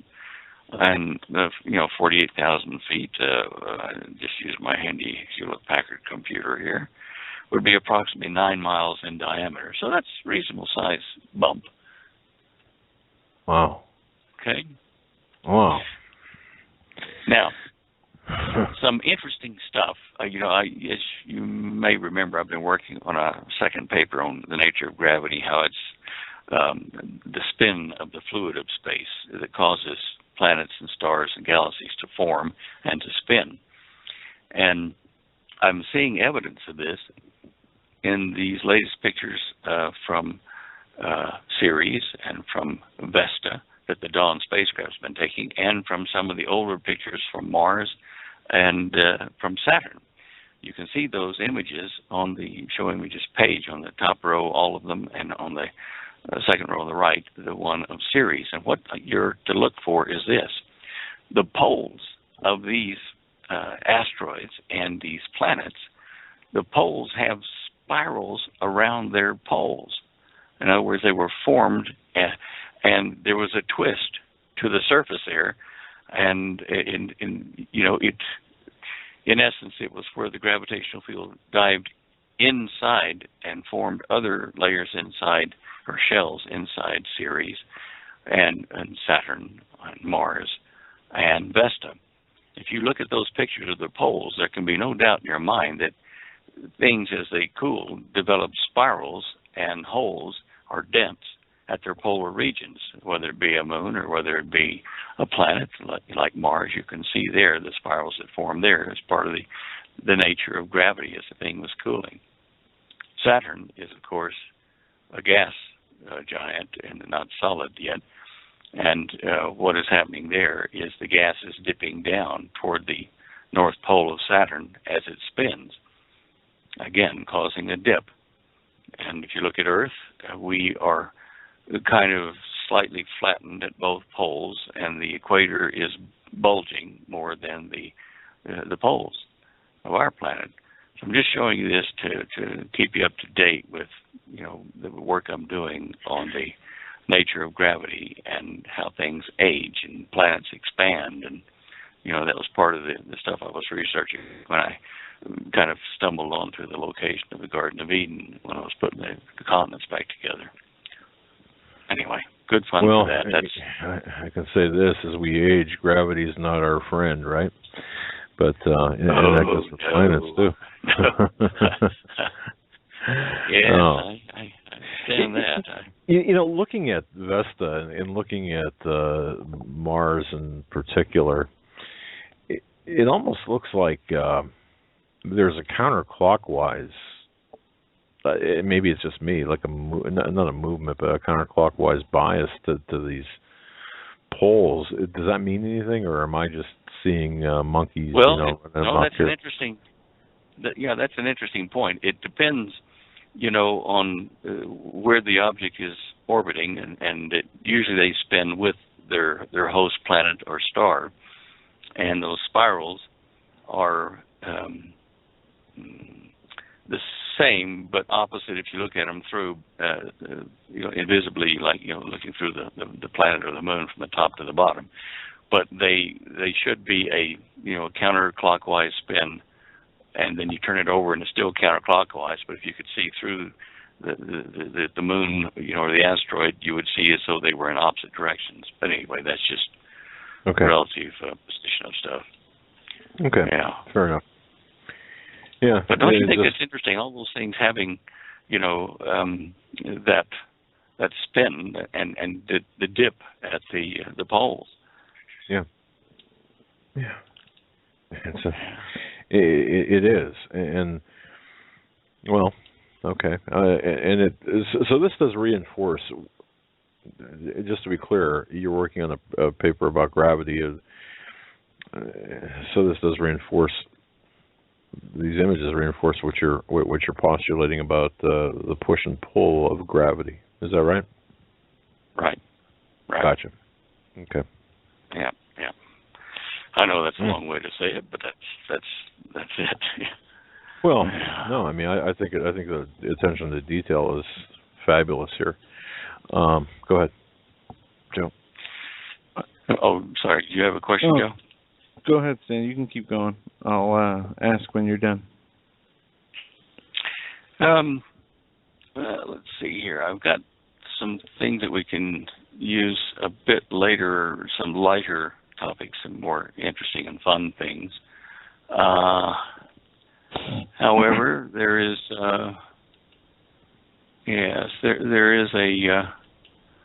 an increase in sinkholes across the United States and in some other countries. With all the extra flooding, more sinkholes are appearing. Now, we've had flooding before, we've had sinkholes before, but we've not had as much flooding or as many sinkholes in modern history. I still think these things are forming because the ground is not compressed sideways as much as it used to be, because the Earth is beginning to expand and stretch the surface, at least of the continental borders and on the land masses that form our continents. So I expect we'll see more sinkholes in places. Certainly we're seeing them in Russia and China, and of course here. With this increased rain, I think people may experience quite a few of them over in the eastern states. Hey, I was reading something here about Samsung company, TVs and all that kind of stuff. They make road train trucks, long haul trucks to carry goods back and forth, and they have just started testing a safety truck they're making in Argentina. And you know how you drive up behind a truck and it's a big tall thing and long, and you're wondering, can I pass or not? Is there anything ahead of it that I'm going to run into? Well, they have put a big LCD TV screen across the back of their trucks so that the person driving behind it can look at the TV screen, and it's fed from a camera in front of the truck so you can see what's on the road ahead for, a long distance ahead of the truck, which is really quite a nifty idea safety-wise for, preventing accidents where people try to impatiently pass one of these big trucks. I think it's a really clever idea, using that to produce that. Ford Motor Company is now starting to, Ford is going to catch up with some of these other higher priced, like BMW and stuff, cars. It's going to put cameras all over the cars. They'll probably print them with a 3D printer, they're saying, and they'll put these cameras on the cars so that you can look on your dash and see left, right, center, top, everything on your dash. And again, I think it's a great safety idea to be able to see what's around you in your environment. You do it yourself if you're walking in a crowd. You're looking around you to be sure you don't run into anybody and nobody runs into you and that kind of stuff. But anyway, I think those two inventions are really quite nifty. Yeah, I like the idea of obviously anyone who's ever been caught behind a truck. Yeah, it certainly is a great idea. And hey, the Madison Avenue approach too. You can always have the drivers perhaps take a DVD of your lecture series and put them in, so in case the guy behind doesn't want to pass, he can watch you on the lecture series. Why not? Why not? Sure. Sound like a plan to me. Goodness gracious. Yeah, and you know what? Speaking, I got to tell you this, Dan. Speaking of cameras, and I know this is just funning around, but I just had to take our vehicle, my wife's vehicle, in. I'm not used to these new inventions, cameras and stuff. I mean, I'm an old guy apparently, because I left the tailgate on my wife's vehicle open, and when we were moving some things to the studio, and boy, it's not a cheap date when you rip off those those backup cameras and oh yeah stuff. Oh man, you broke one of them. Oh yeah, did I ever? And the sickening sound of the crunching metal when you. Oh yeah, I left the tailgate open, and you see, I just never thought of it. I guess I don't know. I was careless, but it takes a while to get used to knowing. Or I'm used to a no frills kind of vehicle, so I never looked at that little image where the camera is supposed to be, or where the camera shows up in the cab. I look at the mirrors, and I didn't see anything behind me. So anyway, so again, for anyone who's done that, not a cheap date. So anyway, Stan, have you got any updated information on Fukushima? Yeah, a lot of people asking about that. Yeah, listener questions, and I saw a few stories. I don't. Have you seen some yourself? Not this week. Let me look real quick into the somebody just sent, archive. And I'm not sure if this has any bearing. Somebody just sent something about a fish kill here. Yeah, there's been some whale die-offs in California and in Japan. There have been there was a report released not too long ago that talked about the rate of cesium-137 would be detrimental to the whole west coast of the United States. And I can't remember how far back over. Let me just do a quick search for it. Okay. Well, let me back up. Pre-Fukushima first. I mean, the news is so crazy that Fukushima is becoming a secondary. It seems like it's not that important, but it really is very important. Well, hold that thought, because Terry H. we kind of glazed over earthquakes here. Terry H. Writes, "I'm RBC, right brain cooker, when I'm in shed." Oh, okay. All right. Please ask Stan about the earthquakes in Alabama. We just had our 15th quake since November.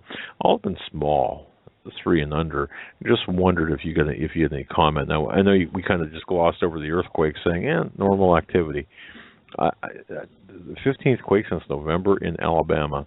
Comments on that before we get into Fukushima? Well, let me just pull that page up for earthquakes. I'll go to the live feed and look at the United States for, say, like the last 30 days with significant quakes, and let's just see what that gives us here. Okay. We don't even show the quakes in Alabama in the last 30 days. Okay, what's the cutoff? I'm just looking here. Is it like 3 and under don't show up, or I mean? No, you can do your own cutoff. Oh, 2.5 and under. Okay, 2.5. All right. Yeah, but I mean the quick the quick look at USGS, they cut it off at 2.5. Anything below that they don't show. All right, Stan, I found the Fukushima article. I'll drop it in the Skype. It's like we've got ADD here. Conversation box, and the headline is West Coast of North America to be slammed by 2016 with 80% as much as Fukushima radiation as Japan. What? And that made its way around. Who did that article? This was from Zero Hedge, but this was on Reuters. It was on AP. It was everywhere. Wow. And by what date? They say West Coast of North by what America date will they be doing that? to be slammed by 2016 with 80%. Let's see. Well, by next year, it's syndicating. So They say that Professor That's like Japan time to leave. yeah. in April that West Coast of North America will be hit with around 800 tiberiquels of cesium-137 by 2016. So by April in 2016. Are they saying that's coming by air or by water or what? UPS. Sorry. Yeah. Let's see. I'm looking at it too here. I don't see any type of. They say there could be pockets or streams of highly contaminated radiation. Also, the water, 15 out of 15 bluefin tuna tested positive for water or for radiation in the water. There's not a lot of new facts in here. Yeah. It backs it up with old facts, but I'll find that article, and even if I send it to you later. That's a whole lot of radiation on the West Coast. Yeah, it was a big headline. I remember. Yeah. But with the drought there, the water aquifers, I don't think they'll be damaged by the radiation. Of course, with the shortage of water, we will have reduced crops of some of the major crops that come out of the San Joaquin Valley, which might shield the rest of the country and other places in the world that normally eat those vegetables and fruits. But the people that live there, I mean, there's going to be rainfall. There's going to be fish caught on the shore, or offshore a little bit and brought in to consume. And if that report's correct, yeah.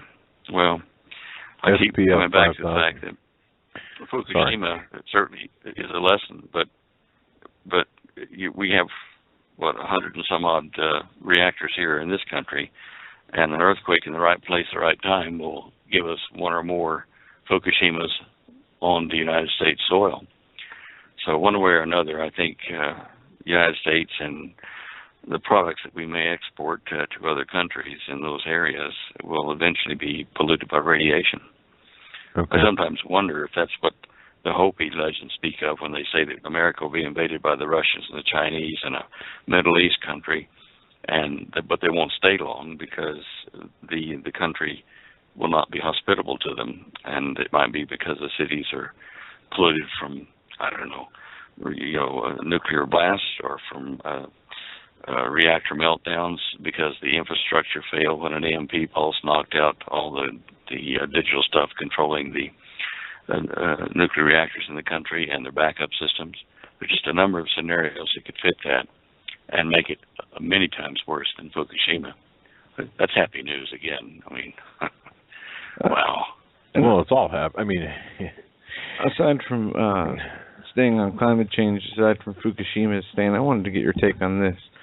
The scientific pathologist who advises Pope Francis, it goes on to say that this St. Francis of Assisi, him and his new green climate change initiative, he just released a... you mean Pope Francis? Yeah. Well, anyway, he has a member of his... He first released a climate skeptic from the study. Now he has embraced what's his name? Hans Schellenberger. He's an atheist who believes in Gaia, or Mother Earth. Right, it's Gaia worship. Yeah. Yeah. So, is this normal for? Have you ever seen a pope? No, this pope is definitely abnormal. He's a Jesuit, and we've known for a long time that the Jesuits have had a major role to play in the Illuminist movement. The Illuminati for the planet. I mean, Adam Weishaupt was a Jesuit, and that was the alleged father, or the originator of the Illuminati. back in the 1700s. So this Pope, coming from the Jesuit order, and you know, the two were at odds, the Jesuit order and the Vatican, when they had just normal popes. But when they had a pope come from the Jesuit order, it's like the President of the United States would become Vladimir Putin or something. You know, it doesn't add up well. It's like the enemy in charge of your camp. So I think we expect some rather drastic and exceptional moves by this current Pope, which will, of course, fit into prophecy. But that's why he's doing some of these weird things. They're moving towards this one world religion and the one world order, the New World Order. They've been doing it for several hundred years. Right. Yeah, and I can see where this forming. I mean, today with the transfer of power to Obama by the Congress, but for the TPA, ultimately for the TPA and the other smaller components of that. It just seems like everything's happening at such a rapid pace. We're being sold out here in the United States by the Uniparty, by the fascists in power. And I say fascists because, I think by definition, that's exactly what it is. Fascism, which ultimately will bring in this communist one world government. But, and then you've got the Pope, perhaps leading up the charge for this new one world religion, which, man. The age-old conflict between capitalism and communism was designed to eventually produce a hybrid of the two, where you have thesis and antithesis, and you put them together and you get a new thesis, in essence, a new order.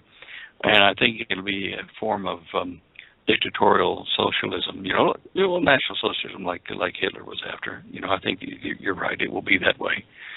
But it's come out of the communist-capitalist competition, showing the pitfalls of both systems, and then forming the hybrid, which will come when the New World Order forms. And people will want to try it because everything else is not working. The communist countries will be unhappy, the people.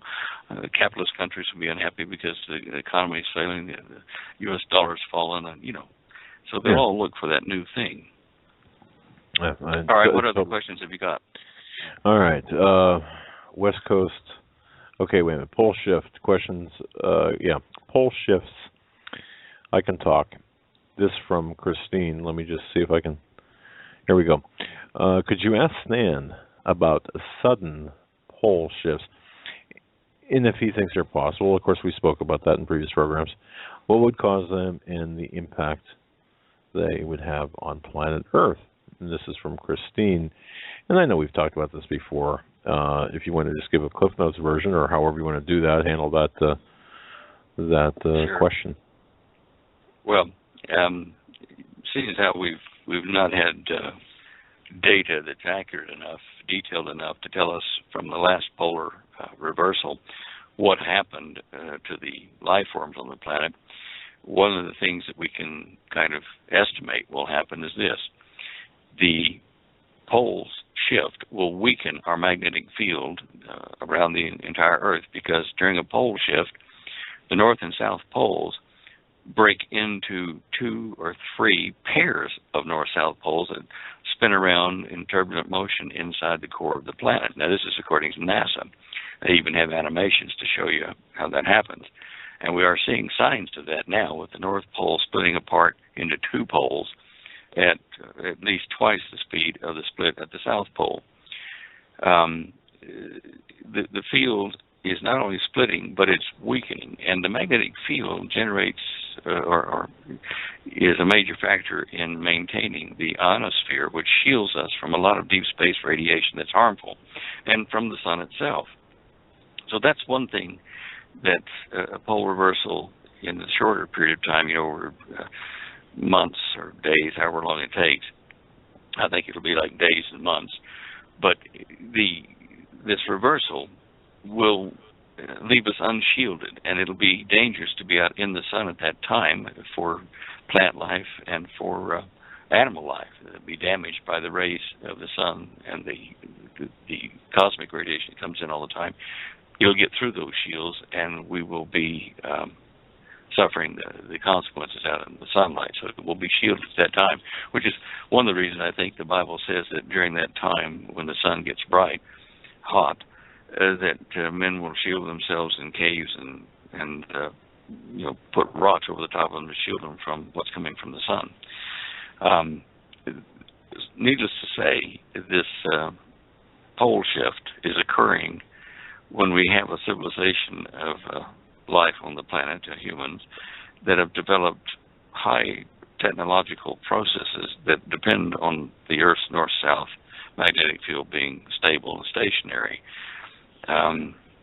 So this could affect navigation. It could affect landing, runways at various airports, having to immediately change things, and as they've done in Florida already on one airport, where you get drastic changes in the magnetic field, which a lot of pilots use to land their aircraft.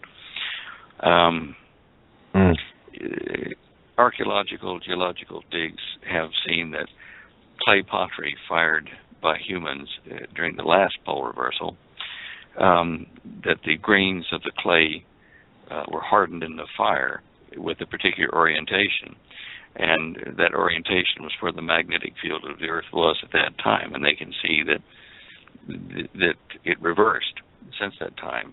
What we have now is different than what they had like 10,000 years ago, according to their dating, but I think it's less, probably around 4,000 to 6,000 years ago. But anyway, those are factors that I would say we consider as immediate and obvious changes that would occur during a magnetic field inversion or reversion, like it's happening. Okay. I'm sure there'll probably be other things like lightning in the sky and super thunderstorms and that kind of stuff as the electric field normalizes to the new orientation. Okay. Well, that's a lot of good stuff to look forward to. Indeed. Tom writes in wanting to know from you if you've got any updates on CERN, any new concerns? On CERN? I get it. No new information, no new concerns on my part on CERN. I look at more, solar type phenomenon and planetary type phenomena that are bigger energy-wise than CERN. However, the CERN experiment isn't over yet, so let's see what they get up to the rest of the year.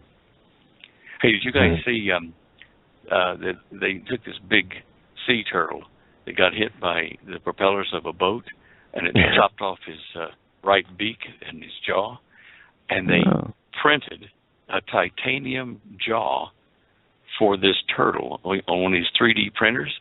They built it up layer by layer of titanium, and then they riveted it to his existing skull and what was left of the jawbone, and now then that turtle can eat and perform functions like normal because he's got this.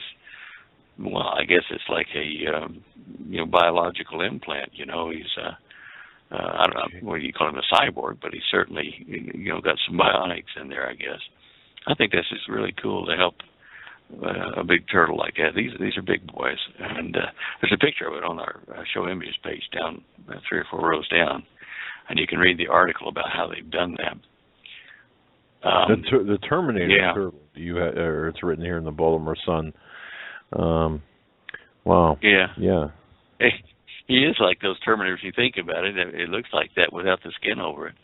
Yeah, really. Look, I'll tell you what, 3D printing is, boy, it's a misnomer. I think they ought to call it something like Star Trek replicators now then, because they're just doing so many things with 3D printing, layer by layer. They're building up, one guy in Argentina had a skull fracture. Like when I say fracture, a big hunk of his skull was gone. And they scanned him in 3D and then had a printer and a medical doctor generate a bone piece to fit right in there, but it's like a carbon titanium alloy to fit right into his brain or right onto his skull to protect his brain, and they'll, staple it in or whatever they do, but they'd be able to have a solid skull. Again, I guess looking a bit like a Terminator before you put the skin flap over it, but it's wonderful to be able to rebuild tissue like that. And the other thing is, too, I've been reading about these things. They're experimenting with creating organs and tissue, living tissue, by building it up in layers on substrates of various things so that they can regrow your organs. And they can print things now then so small that they can make objects, whether they're conductive or whether little motors or what, that are smaller than a red blood cell. I mean, that's tiny. Wow. And they can put those, like nanites, into your body, to do functions to help you. I'm just blown away by all the articles. I mean, if you go on to Google News and just look up, like, 3D printing and see in the last, say, week, how many articles are being released on all kinds of stuff being done with, 3D printers. There was one article I read this week about, I think it might be a Chinese company, I'm not sure. I think it is, where they're going to investigate printing substitute rhinoceros horns, because the Chinese medicine and stuff use the rhinoceros horn, but they're going to actually make an artificial rhinoceros horn that's just like the real one, but probably better, I guess.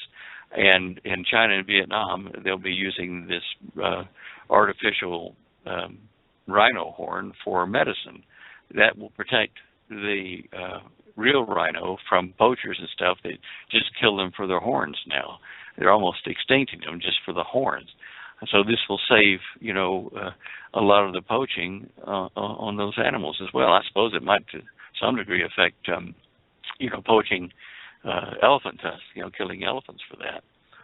And there was another article, and those I looked at this week, where some student has designed a printed object. They build it up layer by layer.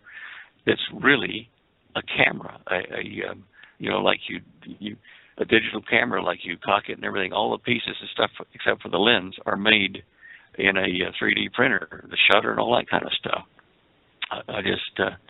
I think even the little reflex mirror at the back, But anyway, look it up. It's an interesting subject.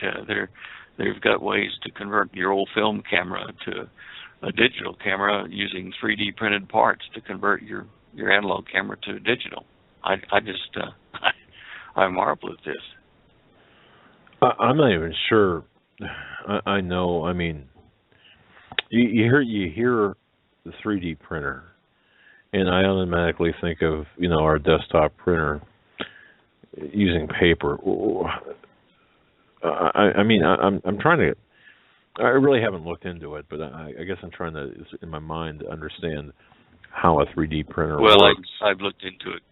I can use it in my prototyping of some of my research devices. It's quicker than me building it out of foam on the lathe, but that's why I looked into it so much. But you'll see there are several types of 3D, what should we call it, sculpting or 3D creation of things with these devices. And the reason they call them printers is because the early stages of it, what happens is there's a resin that's, a very thin layer of resin, and the head of the thing that's going to make a 3D object moves over this resin and solidifies one little micron thick layer of it in a pattern that you've put in. Say you take a coffee cup and you slice it into 1,000 layers, and the first layer is the bottom of the cup, and that layer is hardened in the resin by the ultraviolet head on the, like the printer that scans back and forth, and it hardens it, that little ring that's the bottom of your coffee cup. Then it comes back and they flood a little bit more resin in, and they come over and they put the next layer, which might be a little fatter layer because the ring at the bottom of the cup kind of gets a little bit larger as it goes up.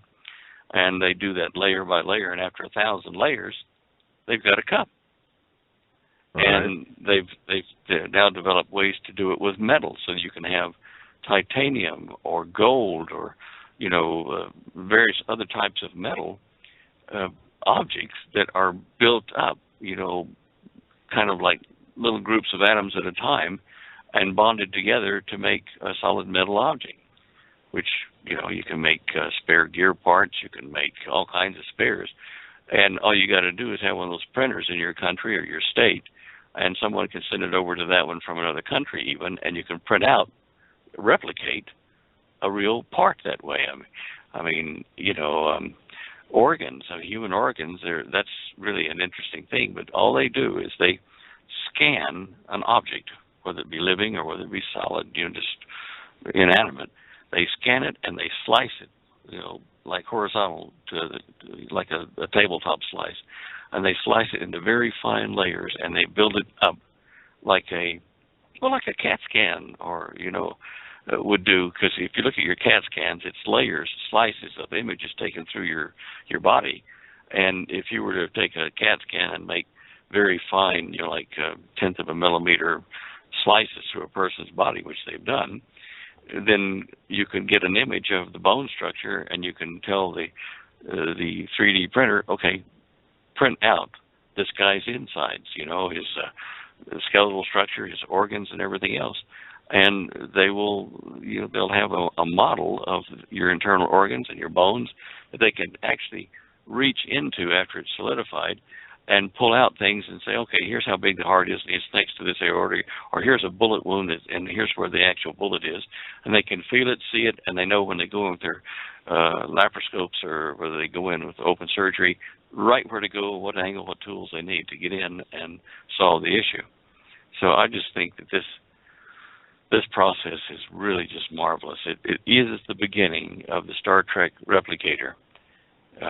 You can order your Earl Grey tea in a cup hot with no milk and sugar, and sit there and watch it build up layer by layer. That's what we're headed for. How do you clear jams? Holly says she wants one that'll clean toilets and windows, but don't we all? Yeah, I know. But God bless her. It's really there are good things happening. It's not all bad news, but sadly we probably won't get to enjoy a lot of this stuff because of the political and situations around the planet. Yeah, whatever is made for good is used for bad. It's human, or it's the nature of humanity, I suppose. But man, yeah, wow, yeah, a lot of interesting stuff. Well, just to keep you on your toes there. Yeah, I'm really impressed with the cameras on cars, and they're going to be able to. Ford's going to be able to use 3D printing to make those cheap cameras to put on their vehicles. And there's been a number of times where I couldn't bend my neck around far enough to see back up the road what's coming when I'm going into a major highway or something from a side road. And you'd think, boy, the camera would be nice. But they're talking about several cameras, which will help new drivers and stuff like that avoid problems. So we're seeing really good developments right now. Absolutely excellent. Well. Oh, by the way, that solar filaments image, I've got it up now on the website. It's third row down the middle. And if you have a look at that, I've got it in a slow animated GIF so you can see over the last 4 days, those dark filaments are raised up areas, magnetic filaments on the sun. And I don't think I've ever seen anything like this. It's like a spiral at the end of these things that are like smooth boomerangs, and then they become this filament or the center of this vortex that comes right out of Earth with a real strong M-class flare. Okay, and yeah, that's animated. Looking at it now. Click on it.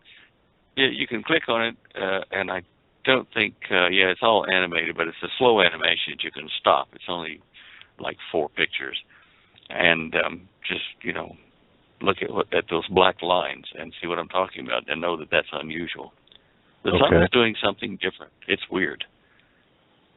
Signs in the heavens, and well, Yeah. there it is. On the moon, yeah. Okay. Okay, well, have I bamboozled you enough with all kinds of tech stuff? You've actually graced us with a lot of very interesting, very pertinent information. Yeah, and I'm with you there in the sun too, looking at it, and just from the time that you've spent with us talking about issues about the sun, I can see where you would have concerns, and I certainly echo those concerns as well. My goodness. Wow.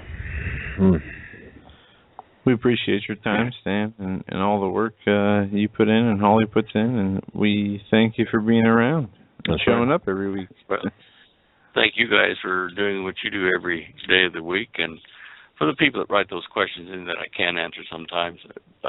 It can only be spread just so thin over so many topics. So yeah. I do apologize that I couldn't answer all the questions this week. But well, hey, no problem.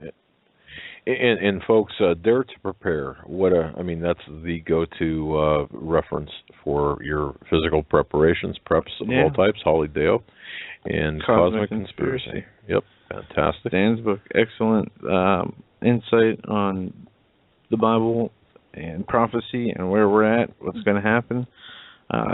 2 must-have books in your bookshelf. And of course, your you lecture get them on Amazon. Yeah.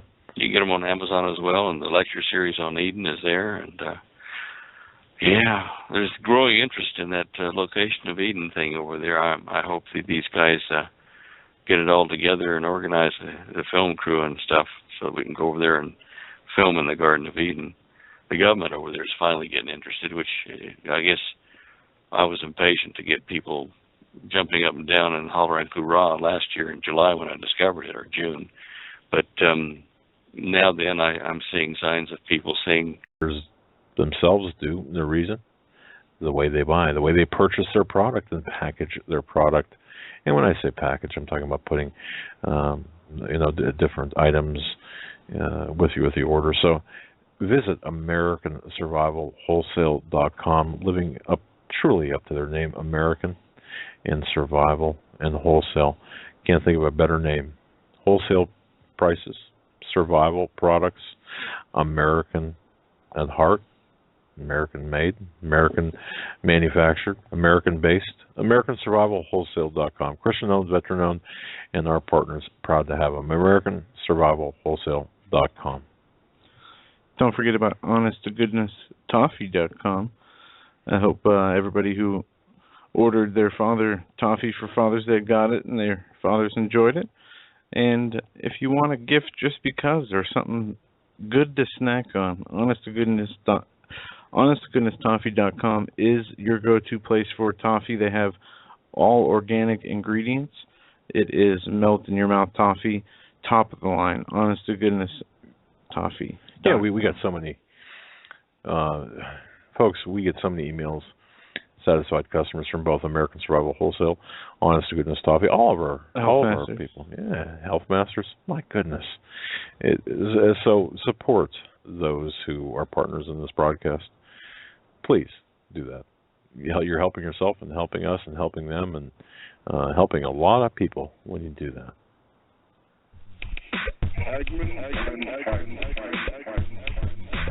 You want answers? I think I'm entitled. You want answers? I want the truth. You can't handle the truth.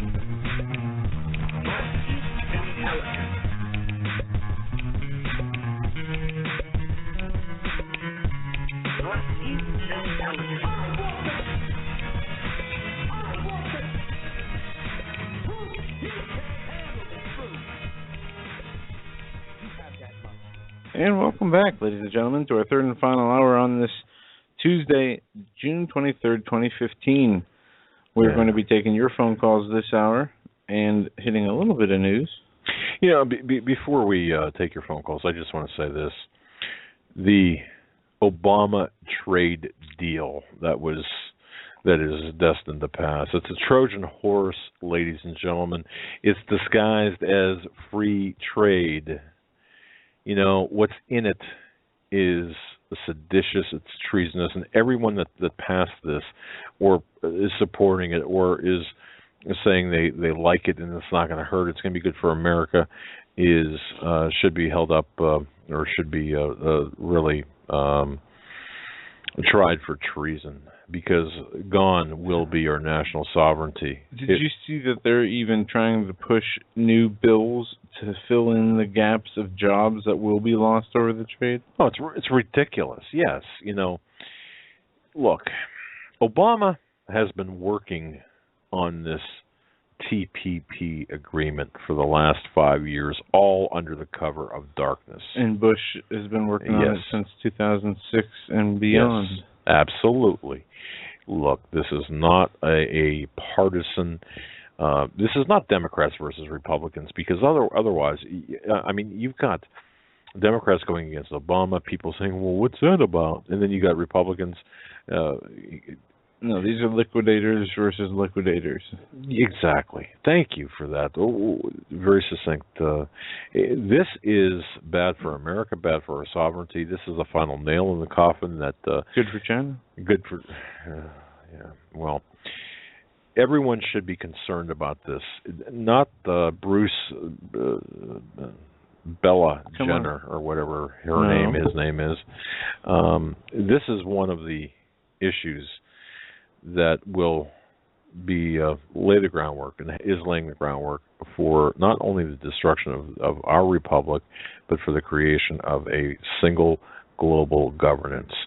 What has happened today and what is happening throughout the rest of the week, well, Obama will have unlimited dictatorial powers to destroy the United States. Okay? There's no way around this. Congress is just voting to give Obama fast-track trade promotion authority to pass this horrendous Trojan horse of the trade agreement. Congress can't even debate about this, nor add amendments, and only 51% of the vote is needed to pass it instead of the usual 60%. In other words, cloture. Okay, that's what it's on this. They said that they took power away from him to give balance. It's all an illusion. It's all an illusion. You see, by fast-tracking the Trans-Pacific Partnership, that includes language making it a living agreement, is dangerous. It's not only dangerous, it's downright destructive, obviously. It will lead to a permanent ceding of the Senate's authority to ratify treaties. No, that's all right. And don't even start in terms of, well, you know, there's this backhanded plan for the 2016 elections. The push to this fast track, it's not about free trade. It's all about consolidation of power. It's about whether Congress, it's about Congress giving up their authority, their power, and who in their right mind, having that power, having the authority, having three distinctly different branches of government, what's behind this? Well, I think if you look closely and peel the layers back, you'll find that there is blackmail. I think you'll find that there is guns to the heads of these, anyone who would dare speak against it. You saw Boehner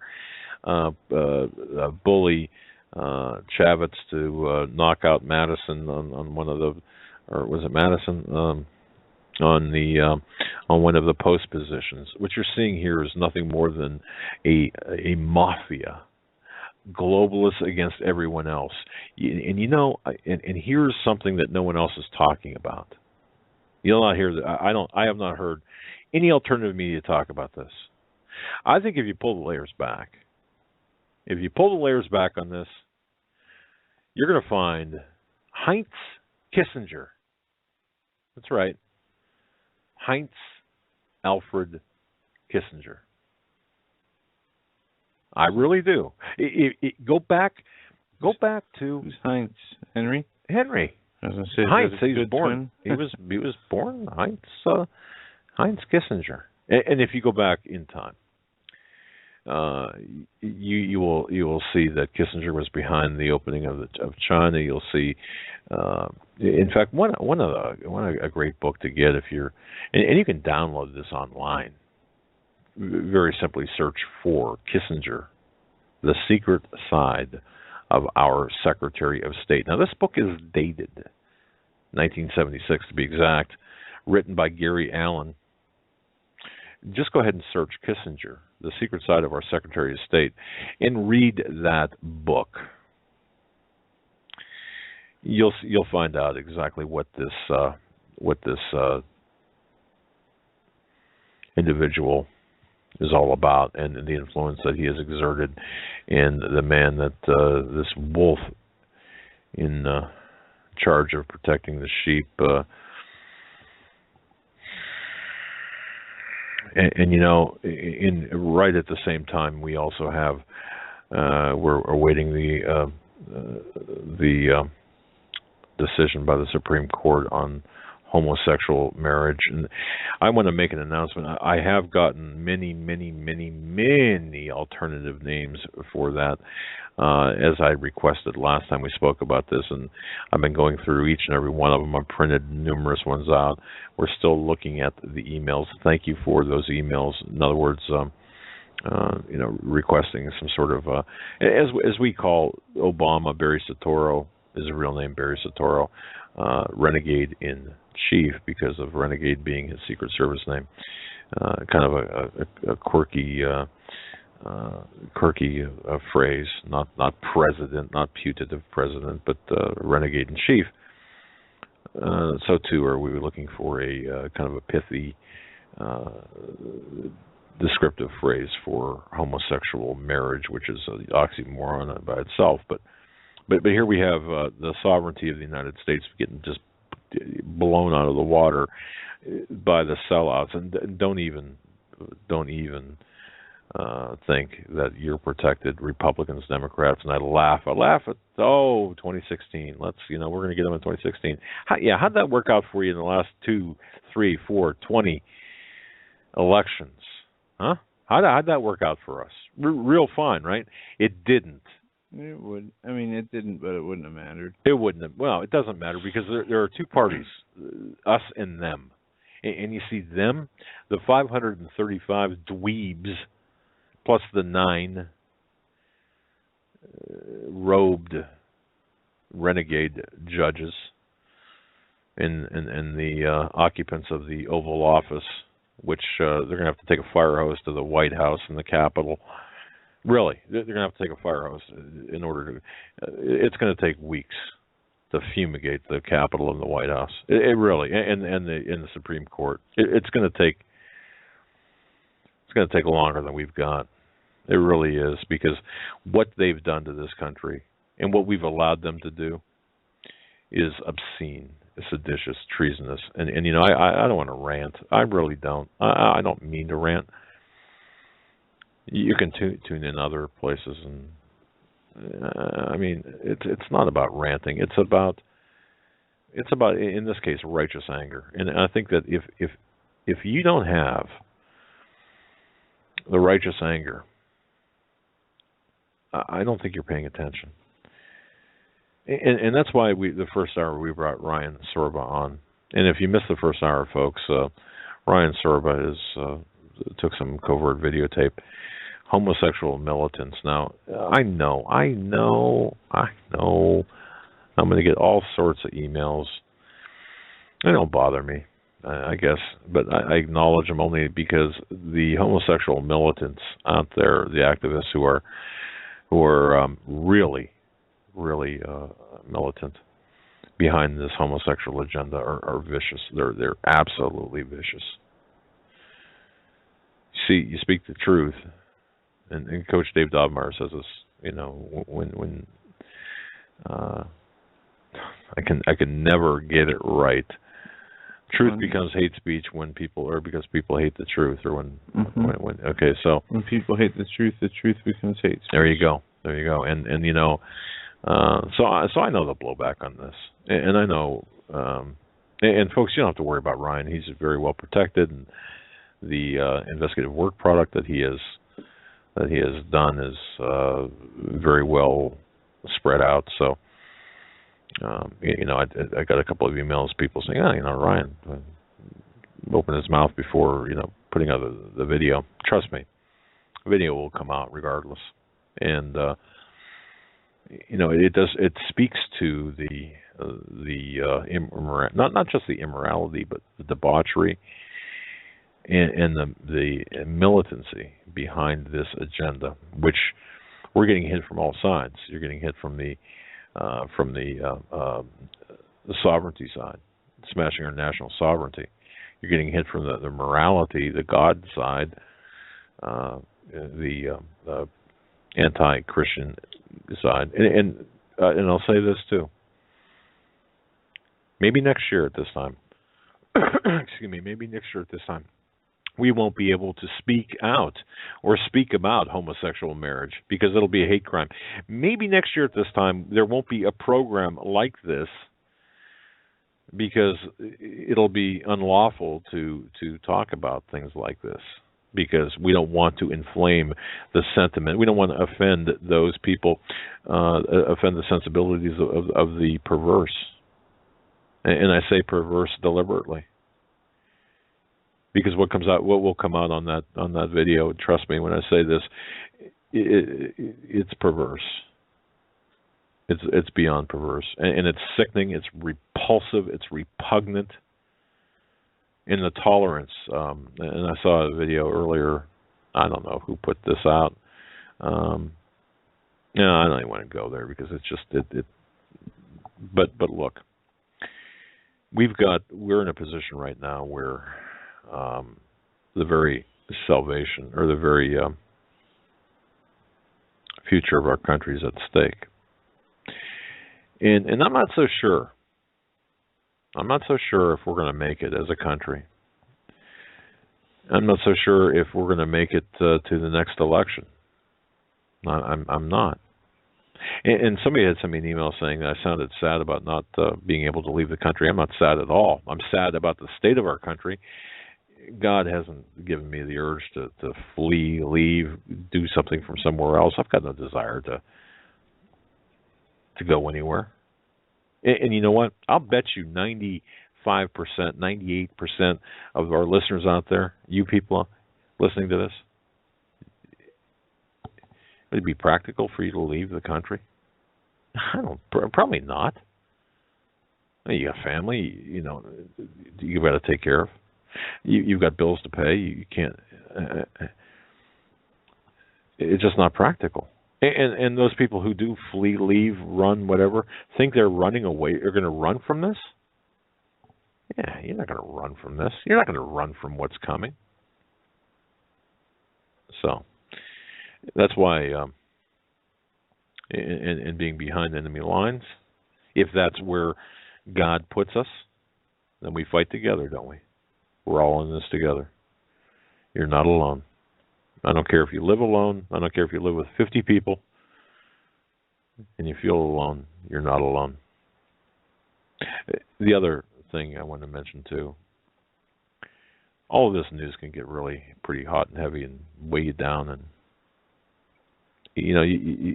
perspective. Perspective is important.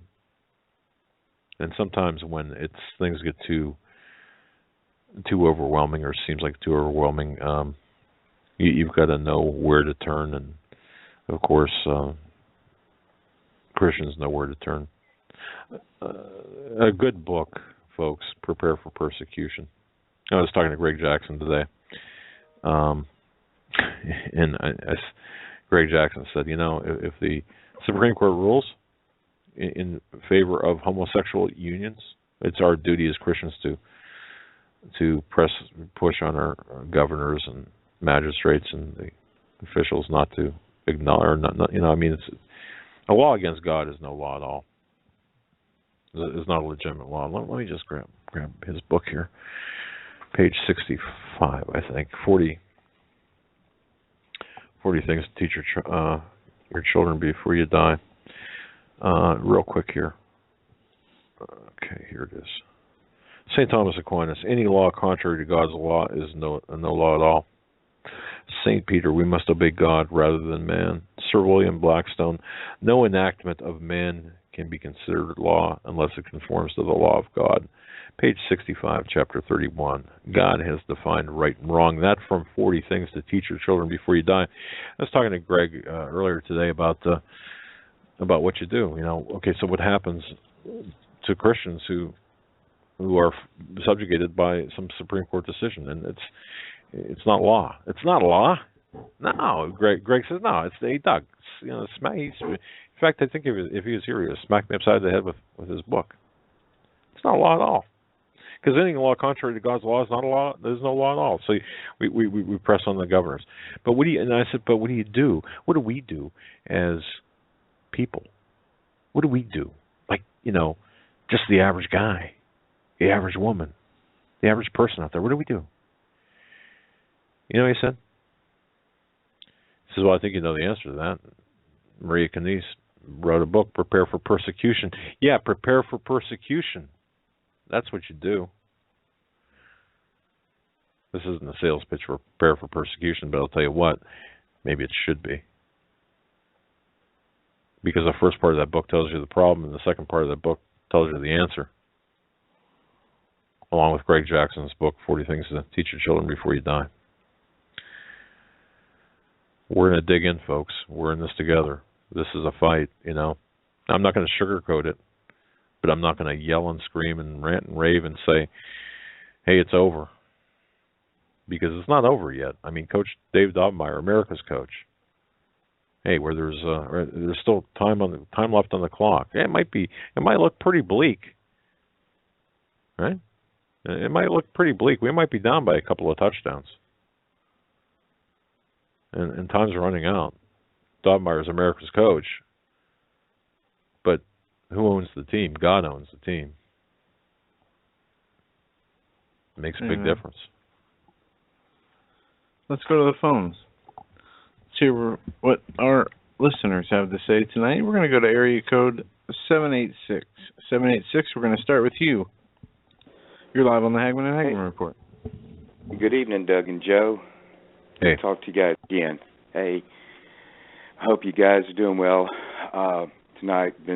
I kind of got in late on halfway through Stan, so I didn't get to hear the first hour, so I'm not sure what y'all were talking about, but I've been listening to what you just said, and Lord really moved me to give another call. I know I call somewhat regularly. I hope you guys don't get tired of me. You're banned. Praise God again for you guys. And thank you. Just taking what you just said. No soup for you. I'm sorry. I'm sorry. I'm sorry. What y'all were just saying, and I know that God's going to talk to each one of us and put us where He wants us to be. That's always the case because God's sovereign over us, and He's going to definitely have us where we need to be when we need to be there, and for whoever people we're supposed to be there with. I do try to reconcile knowing that God's going to move people at different times, because we talked about this last week or the last time I called, that it does, like I brought up the last time, it does say in Revelations about Mystery Babylon to come out of her. And so that's kind of a direct instruction to come out of her. And what God pressed on my mind is, we talked about if, we're all the Christians, if God's going to get us all together at some point in time, and you guys told me that, probably it's going to kind of naturally, God's going to move everybody into areas together so that we can support each other and help each other out during the coming persecution. So what I was wanting to know is, God pressed this on my mind, and this is not to put anybody on the spot that may be listening, but God's pressed it on my heart that it's time that maybe everybody can get together. You can have a guest on to talk about it, and it's not that it's not that those who've been blessed with more money than others are necessarily responsible for the other people. We are our brother's keeper, but should we start looking into pulling money together to bring people who can't, Christian brothers and sisters who can't afford it, who are for one reason or another disability, or everybody's been, a lot of people have lost their jobs because of our government, and pull in money and not just burden a few people that may be millionaires that are Christians, but pulling the money together, starting up some sort of fund to help people, help Christians get together if there's a place to go. I think that we can come out of the Babylon system. I think it's multiple levels. When Jesus tells John, that come out for my people, I think that, America is a physical manifestation of the last Babylonian Empire. There's also and then there's too. a spiritual. Go ahead. I'm sorry. Yeah. Go ahead. It's no. I see where you're going with this. With respect to the first part of what you said, I really think that a prayer is the answer. Look, I don't think that necessarily. I don't think to answer the first part of this or address the first part of what you said, I don't think that is going to be necessary, because I do believe it'll be a clear cut for Christians who are paying attention, who are in prayer, who are prayer fasting, understand, plugged in, whether they're debilitated or impaired or otherwise, unable to do whatever they need to do. I think there will be help available by other Christians, like-minded Christians, number one. Number two, I think that Mystery Babylon could not only just be a physical location, but a system. And, right. When I say that, you've got to get yourself out of the system, and that's easier said than done. It's going to place a lot of hardship. But I think that system is going to be global. And what do? You're going to eat crickets and twigs in Central America? Is that what we're going to do? Nothing against people who live in Central America, but I think we have to look at I think this is bigger than people are really comprehending. This is not geographically specific just to America. This is worldwide, and you might buy some more time by a different geographical location, but you're still going to be in that system, in the globalist system, ultimately. So anyway, that's my feeling. Mystery Babylon system, as well as perhaps as well as a location. Well, definitely, Doug. I mean, I agree with you 100%. It is the Babylonian system, from my studies and what God has shown me in His Word, is basically three parts. It's an economic system, maybe even four parts. It's economic, it's a social system, it's a governmental system, and then it's a false religion system, which encompasses, unfortunately, some of the organizations that label themselves Christian, and then, of course, the Eastern mysticism and all of the other fake religions out there, Islam and all that. So that is the Babylonian system. We might as well call it the Babylonian matrix. It is. All of that has been set up by Satan, the fallen ones at the beginning, Tower of Babel, and the ones that came down and corrupted mankind and the earth, and showed mankind all of these different things, like making weapons of war, what the Book of Enoch says. And they created this system, handed off the power to an elite few back then, that were called priests or whatever, and they got to keep the hidden knowledge. So you're absolutely right. As far as you can't come out, you got to come out for completely, and I've said before, there's going to come a time where, I've said for a while that I'm kind of tired of feeding the beast, and when I say that, I'm talking about taxes, stop feeding the beast and pull the money out to bleed it, and get it out, pull our support out of it. But, there is going to come a time where you can't, as a Christian, you can't take the mark, so you won't be able to pay taxes, you won't be able to interact in this system, and that'll be part of the coming out. So I agree with you there. I just didn't know if maybe, we got to watch out for the ones that are less, our Christian brothers and sisters that are less fortunate than us, and maybe figure out some sort of way of helping. I would hate to find out that you got Christian brothers and sisters who are handicapped, handicapped veterans and or mentally handicapped, and they're just out there hanging by themselves. When maybe we could come to their aid. God could use us to come to their aid. So it's just something to throw out there for everybody. I believe God will do that, and I don't believe it's going to be. I don't believe it needs to be organized. And as Coach Dave Dobmeyer says, it's not an organization; it's an organism.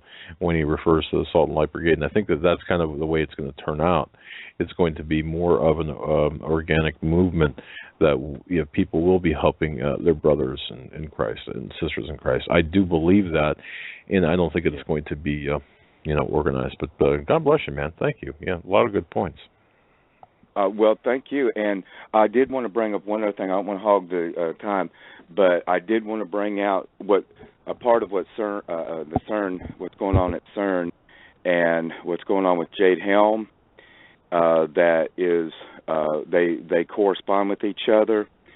Is Jade Helm, as we already know, is an artificial intelligence system, right? That's right. Basically, we're talking about Skynet going live. When I refer back to the Terminator movies, Skynet's going to be going live in July.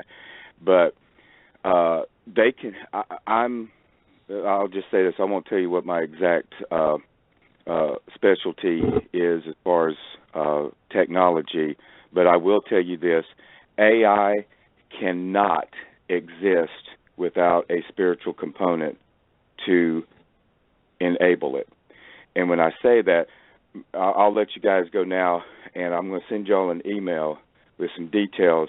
I'll just let you know now, there's an interface that will allow demonic forces to empower the computer AI systems. It's not going to be just ones and zeros. We're talking about a spiritual connection, and CERN was set up to find that connection. But I will let you guys go, and you guys may already know what I'm talking about there. I do, yeah. We're going to be talking with Nathan Leal on Friday about this as well, and we'll have a special guest on Thursday talk about the documentation behind this, indeed. So, God bless you, Larry. Fantastic. God bless you guys, and thank you. All right. Have a great night. You too. All right, we're going to move right along to area code 210. 210, you're up next. You're live on the Hagmann Hagmann Report. Hi, I was almost hoping Stan was still listening, because he was talking a lot about the unusual behavior of the sun. A lot of spectral light changes due to UV frequencies, that sort of thing. I've been putting together a little book, as a matter of fact, that picks up on that theme, and it's actually quoting a verse out of Isaiah. Which points to a mini nova event that happens. And is that in 45? Isaiah 45? No, it's Isaiah 30, actually. It's just two verses, if you'd like me to read it. Sure. It's Isaiah 30, 25, 26. It's kind of the basis of my little nascent book. It's 25 says, "In the day of great slaughter, when the towers fall, streams of water will flow on every high mountain and every lofty hill. The moon will shine like the sun, and the sunlight will be 7 times brighter, like the light of 7 full days, when the Lord binds up the bruises of his people and heals the wounds he inflicted." So it seems to speak of this a small blow-off of a upper layer of the atmosphere on the sun that causes a high reflectivity on the surface of the moon, where it actually looks like the sun, and it's 7 times brighter than it normally is. So, I've got about 15,000 words written. I think a book needs to be about 75,000 words, maybe. In Enoch, it says the same thing. People will take it or leave it, but the book of Enoch describes the sun being 7 times brighter and the moon being 7 times brighter in the last days. There you go. Well, there's some corroboration. Enoch is found in the Egyptian or the Ethiopian Coptic Bible. It's not too many times in the ones over here, but right. It certainly referenced the dude. But anyway, I thought Stan might be want to pick up on it someday. Take a look at my manuscript. He very well might still be listening, and if you want to contact him directly, he's approachable. Just send him an email to Stan at standeyo.com. Guarantee you he'll respond. I'll do that. I think the sun is in a ridiculously quiet phase. It's in Sun Solar Cycle 24, and it's very strange in that the solar cycle has been a minimum really for almost the entire time, which almost suggests it's getting ready to really pop a cork. Nice. Something tells me I don't want to see that, but we might just be seeing that. Kind of ties Revelation chapter 16 talks about that's when really Revelation chapter 16 is when global warming really happens. By the way, that's when it actually occurs. Is in Interesting. The 16th chapter. All right. Take care, guys. Thanks for the call. All right, brother. Yeah. Have a great night. 4.5 minutes left. Let's go to area code 604. 604, we're coming to you now. You're live on the Hagmann and Hagmann Report. 604?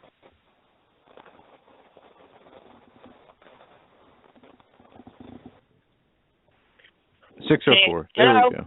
Yeah. There you go. Can you hear me? Sorry. Yep. That was my fault. Yeah, sorry. My name is Debbie. I talked with you a couple months ago. I just was commenting on the caller before last. I'm just calling in to he was mentioning something about people are being called to gather. God's putting them in certain places and so on and so forth. And you mentioned a little while back that you knew of people that are just up and leaving and just going wherever God's telling them to go. And I'm just calling to let you know that as of next, I'll be homeless for the first time in my life because, no place to go and so on and so forth. And I just figure, well, I guess I've got a calling of sorts. My hardship is that I've got so many dogs. I'm the animal trainer outside Vancouver, British Columbia. And you put me in touch with John of HH Connections last time we spoke. And, it was interesting talking to him. But how may I ask what would cause? I mean, and you don't have to be. Respecting your privacy. And we have 3 minutes. Okay. It pains me to hear that you're going to be homeless. Of sorts. I may have a motorhome that I might be able to use for a while, but it's just hard when I've got a number of dogs, which I know that you're an animal sympathizer and you can realize my situation. Most of my dogs are seniors, and so it's just hard to find homes for the seniors. Would you mind sending sending me and carbon copying John an email, kind of just giving us a thumbnail sketch of what's going on, just so we. I mean, if there's any way we can help you, I can do that. I was just commenting that, because it stuck in my head when you mentioned a few shows back that people are just up and leaving and going just someplace, and that's what I feel like I'm doing is just. I don't know where I'm going, but I guess it's a calling. I work in the film industry, and I can't buy a job. And I talked to John about it, and I noticed. I worked on the X-Files for the 5 years that they were here originally, back when in the late 90s. And I noticed that they're starting up again, and I put a call in to Chris Carter. I know Chris Carter, the creative and executive producer, director, writer of X-Files, and anyway, I just thought it would be nice to get back on the show, but it would also be nice to be a part of the conception team, because I'm sure you may have remembered the X-Files. It was rather a dark show, but it would be nice to put some storylines in there pertaining to the end times, to a lot of the stuff that Russ Dizdar talks about, and Marzulli and the whole group, because it fits right in with their. You have an interesting background. I gotta say that having talked with you before, I understand where you're coming from. very interesting, and I do hope that even though the Hollywood movie industry, whether it's in Hollywood or Vancouver, it's very dark, and however, you could be a ray of the sunshine, ray of hope in that. Please send the email. We're at the close of the show. I hate to cut you off like this, but we got to do that. That's fine. That's fine. God bless you. Yeah, no, thank you for picking up, and I just wanted to just make that little footnote and love your show, and God bless you, and all right, and Joe for your work, and listen to your show every day. So all right, anyway, thank you. We'll be looking for the email. We'll correspond more. All right, folks. Yeah, I don't have internet here, so I'll post it tomorrow. Okay. Okay, folks, thank you. That'll do it for tonight. Tomorrow night, John Robertson, Hollywood Insider, Hollywood and the Occult. Thursday, DJ from she's a computer programmer. And Friday we will have Nathan Leal on until